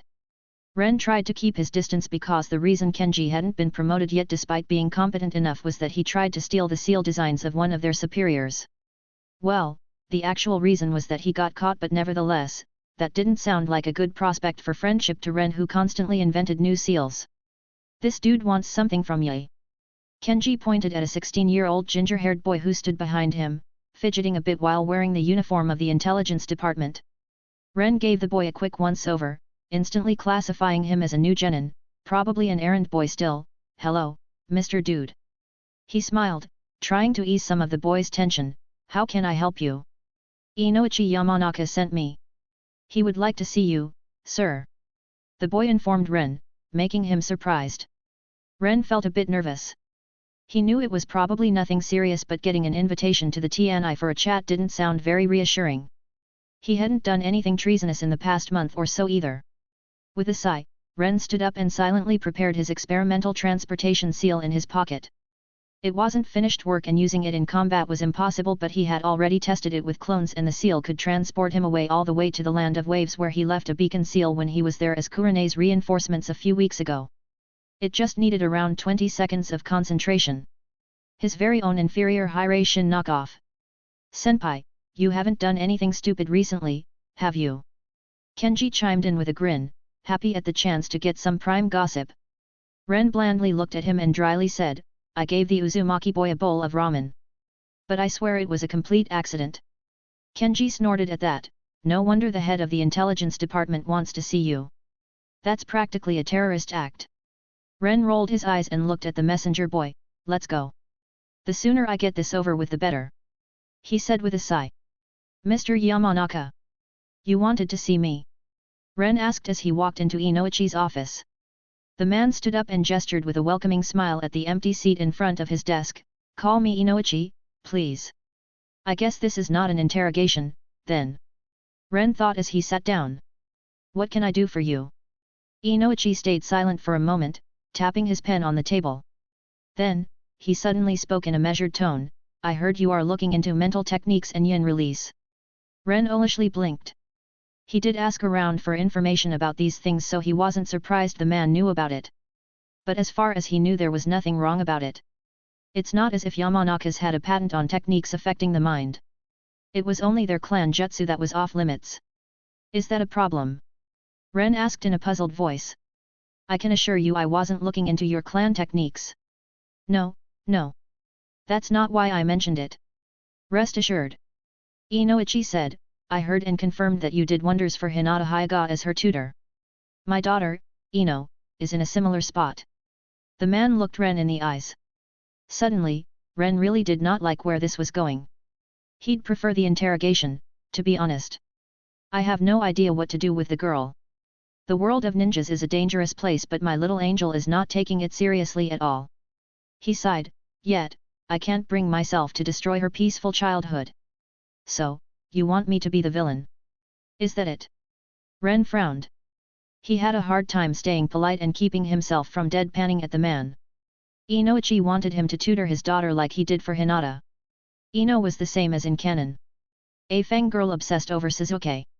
She was an immature kid who was dieting, not taking her kunoichi lessons seriously, and thinking the world was full of roses and sunshine because of how spoiled and sheltered she was by Inoichi. If Ren had misgivings about accepting Hinata as his pupil, then he had 10 times worse misgivings about taking in Ino. He could just tell she would be an obnoxious little shit. On top of that, dealing with her Uchiha obsession was going to drive him mad in short order. He really didn't feel like doing it. Probably seeing the reluctance hidden on Ren's face, Inoichi decided to give him the proverbial carrot. "I wouldn't mind sharing some theories and basic yin exercises if you took in my daughter as your pupil. It won't be anything secret or anything that could be termed as clan jutsu. Just exercises for Yamanaka kids. But I can guarantee you that you won't find anything better in the village." Hearing his offer, Ren inwardly whined like a kid who was just told there would be no candy before he did his homework. Ren needed info about yin release and how it tied into the mind. He wanted to use seals to alter the memory-sharing component of the shadow clones, but he needed a starting point. More information on how the yin aspect of chakra worked. Unfortunately, the information about that was not readily available. In fanfics, every kid and their mother knew yin and yang releases. But in reality, these were both high-end, top-secret, very niche things that not even many elite jonins knew about. Ino Shikacho clans were in a unique position when it came to yin and yang release. But they were not sharing. The memory function of shadow clones was taxing on Ren's mind. Even with just 3 clones, it was tough to deal with over 10 hours of Fuinjutsu work memory feedback per clone. Most of these memories were useless anyway. The important bits could be compressed into maybe 15 minutes of memories. Ren wanted to make his clones able to select which memories to send over without needing to feed him memories of hours of busy work and giving him headaches. But he still didn't want to deal with Ino. How about this? You are invited to our family dinner tomorrow. Properly think it over and give me your answer during it. Inoichi happily smiled, contrasting with Ren's sour expression. The bastard knew that Ren didn't want to accept the offer, but he also knew that it was too good to refuse. So, with a forced polite smile, Ren nodded, making a deal with the devil. For he was sure trying to wrangle the spoiled Yamanaka princess was going to be pure hell. Ch19. Ino. Ren knocked on Inoichi's door, feeling a bit nervous about attending their family dinner. The door opened and Ren's eyes fell on a 14-year-old girl with long flowing blonde hair and pretty blue eyes. Ren had to admit she was beautiful. And he promptly mentally winced, reminding himself she was 14 and most likely annoying as fuck. Still, his heart started beating slightly faster. Oh, hello. Ino's cheek became red as she blatantly checked him out, and despite his feelings about tutoring her, Ren couldn't help but feel a bit of pride. Naruto might not appreciate Ren's looks, calling him an uncle of all things as if he looked old. But Ren didn't look half bad. Thanks to his gravity seals, his lean body was perfectly toned and he thought he looked quite handsome with his shaggy and spiky blonde hair falling around his face onto his shoulders, long enough to reach his upper back. His clear pale blue eyes had quite a few of his female classmates swooning in the academy, even though he tried to keep himself in the middle of the pack and didn't go for the top spot. Much to his dismay. He couldn't see them as anything but kids back then, so it was a very uncomfortable experience. Ren, right? Dad said you were going to come. Come in. I am Ino. She grinned and opened the door wider as she introduced herself. Yes. Thanks. Ren awkwardly said as he entered the house. From what he could tell, the girl had no idea about Inoichi's offer just yet. And he wasn't looking forward to that discussion. There was a reason why Inoichi hadn't told her yet.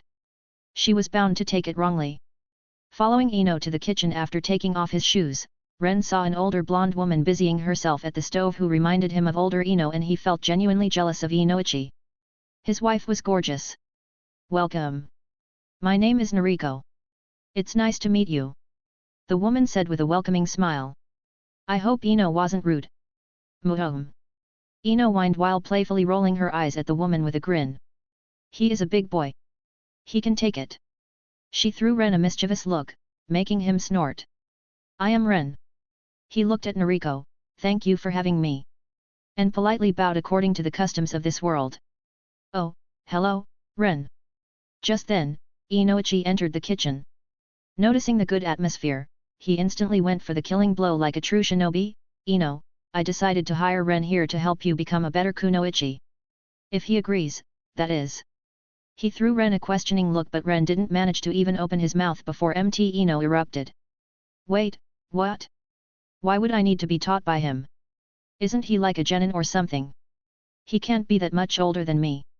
She exclaimed with a glare. I age gracefully.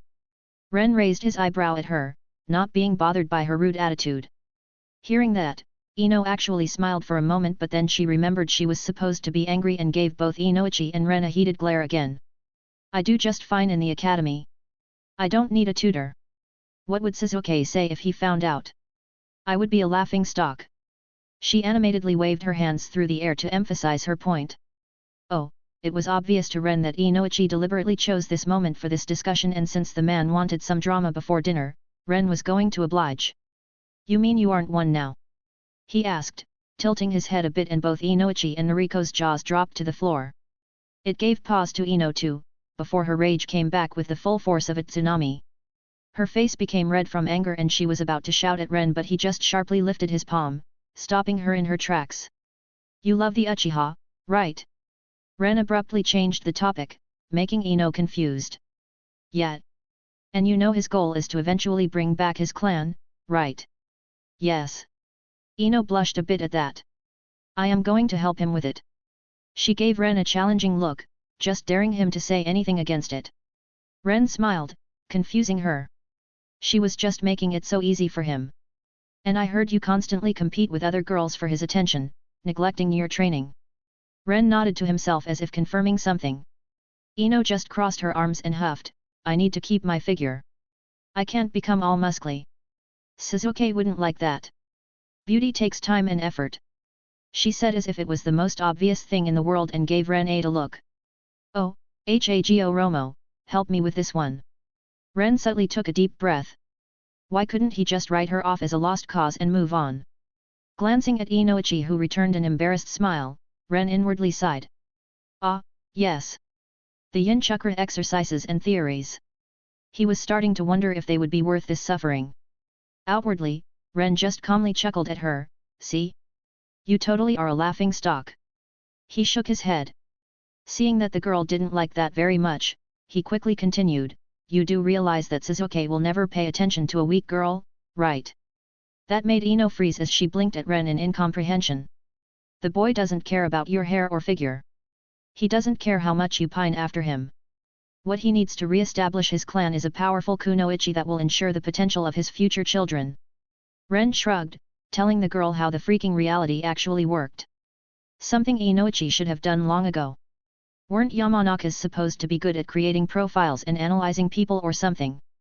So far, Ren was not impressed.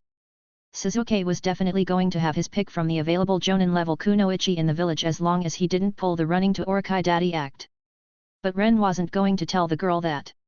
He wanted to motivate her, not crush her resolve. He won't pay attention to girls right now. No matter what you do or how pretty you are. He needs to train and become a strong ninja first. It's the only thing on his mind right now. Ren told her, but when the time comes and Uchiha decides he wants a girl, you better be at least a solid jonin or there is no hope for you. Get that, blondie? Ino didn't answer. She just stayed silent for a few moments with a frown on her lips before she unsurely turned toward her father and subduedly asked, is that true? I am afraid so, pumpkin. Inoichi gave her a sad smile, Uchiha-kun is traumatized. He will not accept a weak woman because deep down, he is afraid to lose his family again. Oh, my dear lord. It is sappy bullshit like this that made Ino so obsessed with the boy in the first place. Ren covertly gave Inoichi a dry, unamused look, wondering if the bastard was trying to make his job harder on purpose. Ino squealed. And Ren almost groaned as her mind obviously flew to the La La Land again. Deciding she needed some rain on her parade to be brought back to the real world, Ren quickly spoke again, not to mention, there is exactly zero chance that Sasuke would have only one wife. One woman is insufficient to re-establish a clan. If he is serious about it, he will take at the very least 3 but 5 or 6 is more likely. Ino looked as if he had just told her the world was ending and Sasuke was gay. She was totally out of it, her face pale from the sheer horror she felt. But Ren was not lying. The village would not allow the Uchiha clan to die out. They might not order Sasuke to take a wife. They had no right to do it. But they will definitely use every trick in the book, underhanded or not, to get him interested in loyal women and have some hanky-panky with them. In Naruto, Sasuke had only Sakura. But that Sasuke was on a level above Hashirama and absolutely nobody could tell him what to do. Maybe Naruto could but he would not do it. Oh, and that Sasuke was clearly gay. Because imagine marrying a girl, knocking her up, and then fucking right off for 12 whole years. Was Ren actually supposed to believe Sasuke truly loved Sakura from that? He probably just married her because he felt sorry for her. He had to make new Uchihas. And Sakura was so hell-bent on the role that she would forgive him even shoving Chidori through her chest. It was simply convenient and Sasuke probably took it as atonement for his sins and the pain he caused the team. Not to mention, this was the dude who wanted to re-establish his clan but he only had one kid with the supposed love of his life. And he never had other kids with other women as far as Ren knew, but he wasn't a Naruto fan. He only watched the beginning so he might be wrong. But as far as he knew, and from how Sasuke acted in canon, he could only conclude that Sasuke batted for the same team. A sad thing for the Uchiha clan. May they rest in peace. No. He can't have multiple wives. Ino exclaimed, but Inoichi just compassionately put his hand on her shoulders, making her fall silent. Funny thing, monogamy was not mandatory in this world. Christianity did not exist. And many influential people had multiple women. Even the daimyo had one official main wife and then he had multiple concubines. The reason why ninjas usually married only one woman was very simple. They married kunoichi. If they didn't want to wake up castrated or not at all with their throat slit, they were not going to cheat on their wife who had superpowered senses and ninja observation skills.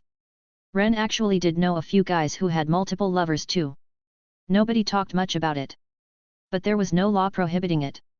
But honestly, one woman was a lot of effort and time investment. Ninjas usually did not really have the time for more with all the training, missions, and other work they had to do in their day-to-day time. As Naraz would say, it was just too troublesome. Many kept their relationships on the level of casual hookups at best. With the high risk of death, the stress, and the trauma their profession usually caused, many ninjas didn't have it in them to get emotionally invested or do something as bothersome as relationships.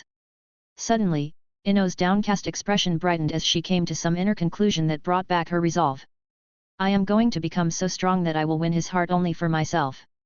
Ino proclaimed with determination shining in her eyes, and while Inoichi couldn't be happier that his girl was finally going to take her training seriously, Ren wanted to put his head in his hands.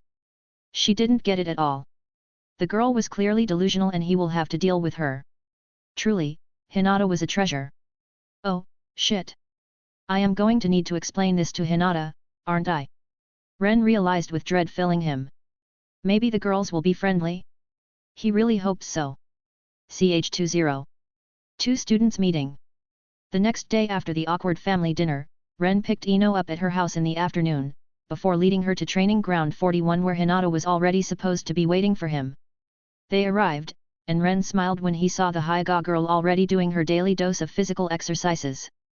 Oh, she protested at first, saying that Ren was not doing them either. And sure enough, he was not. The gravity seals would make his body strong without them. But he was also a hypocrite and proud of it. So, his dear student whose ninja skills focused on taijutsu was going to do her exercises. He just told Hinata that once she got a student of her own, she could tell him or her what to do.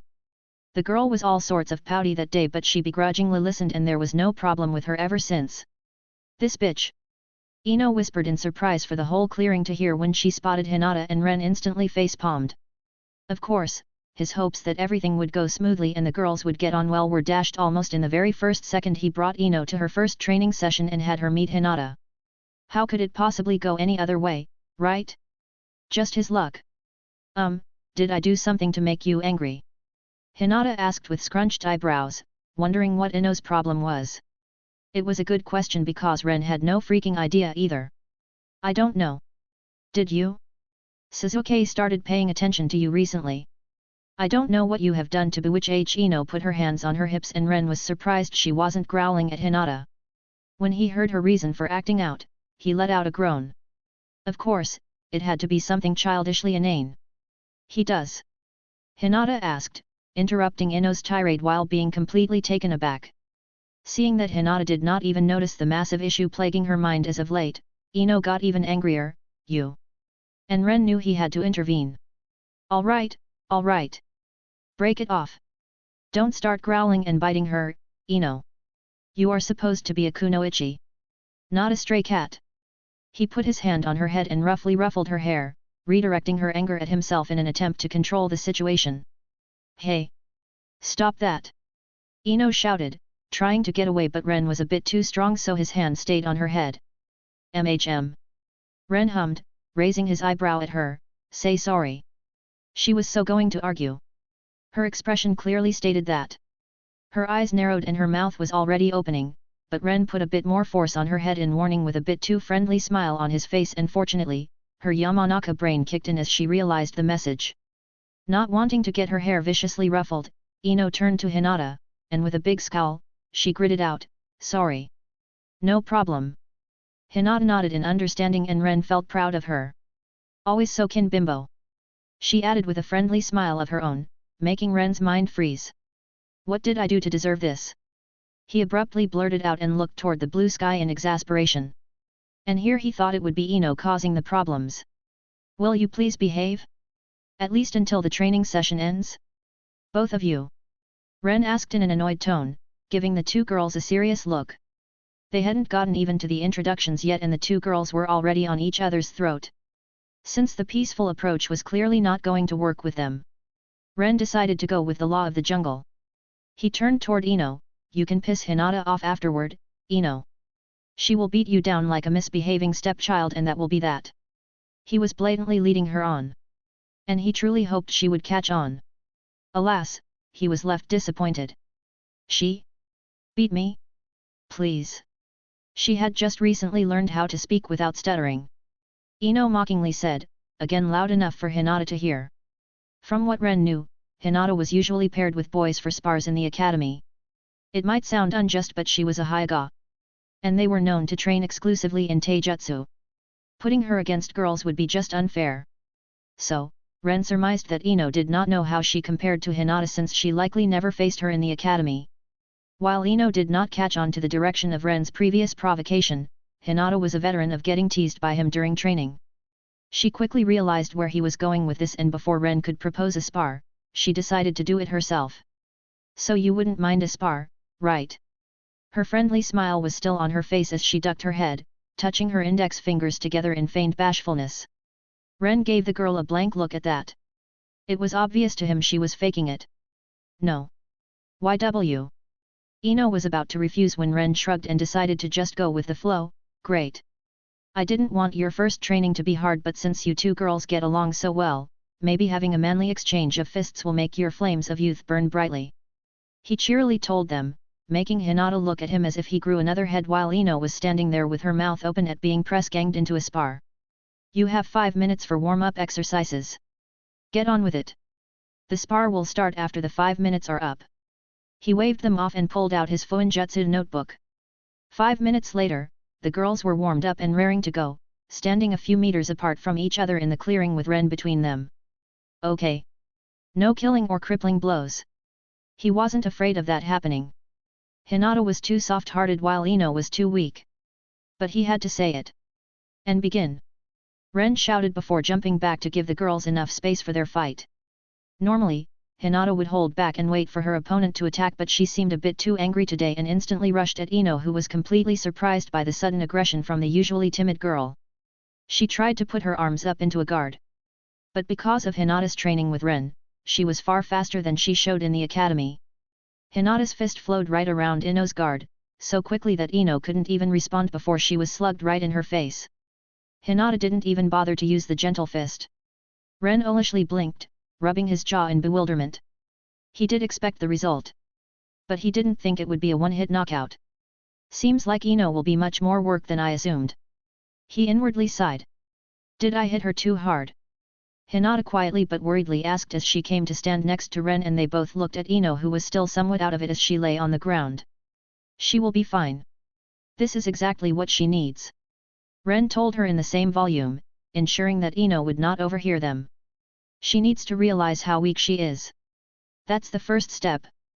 Hinata nodded and moved closer to Ren, leaning on his shoulder. So, should I hit her again, then? She innocently asked. Ren sighed and looked toward the sky again. He was starting to understand Kakashi's attitude. Thanks for listening.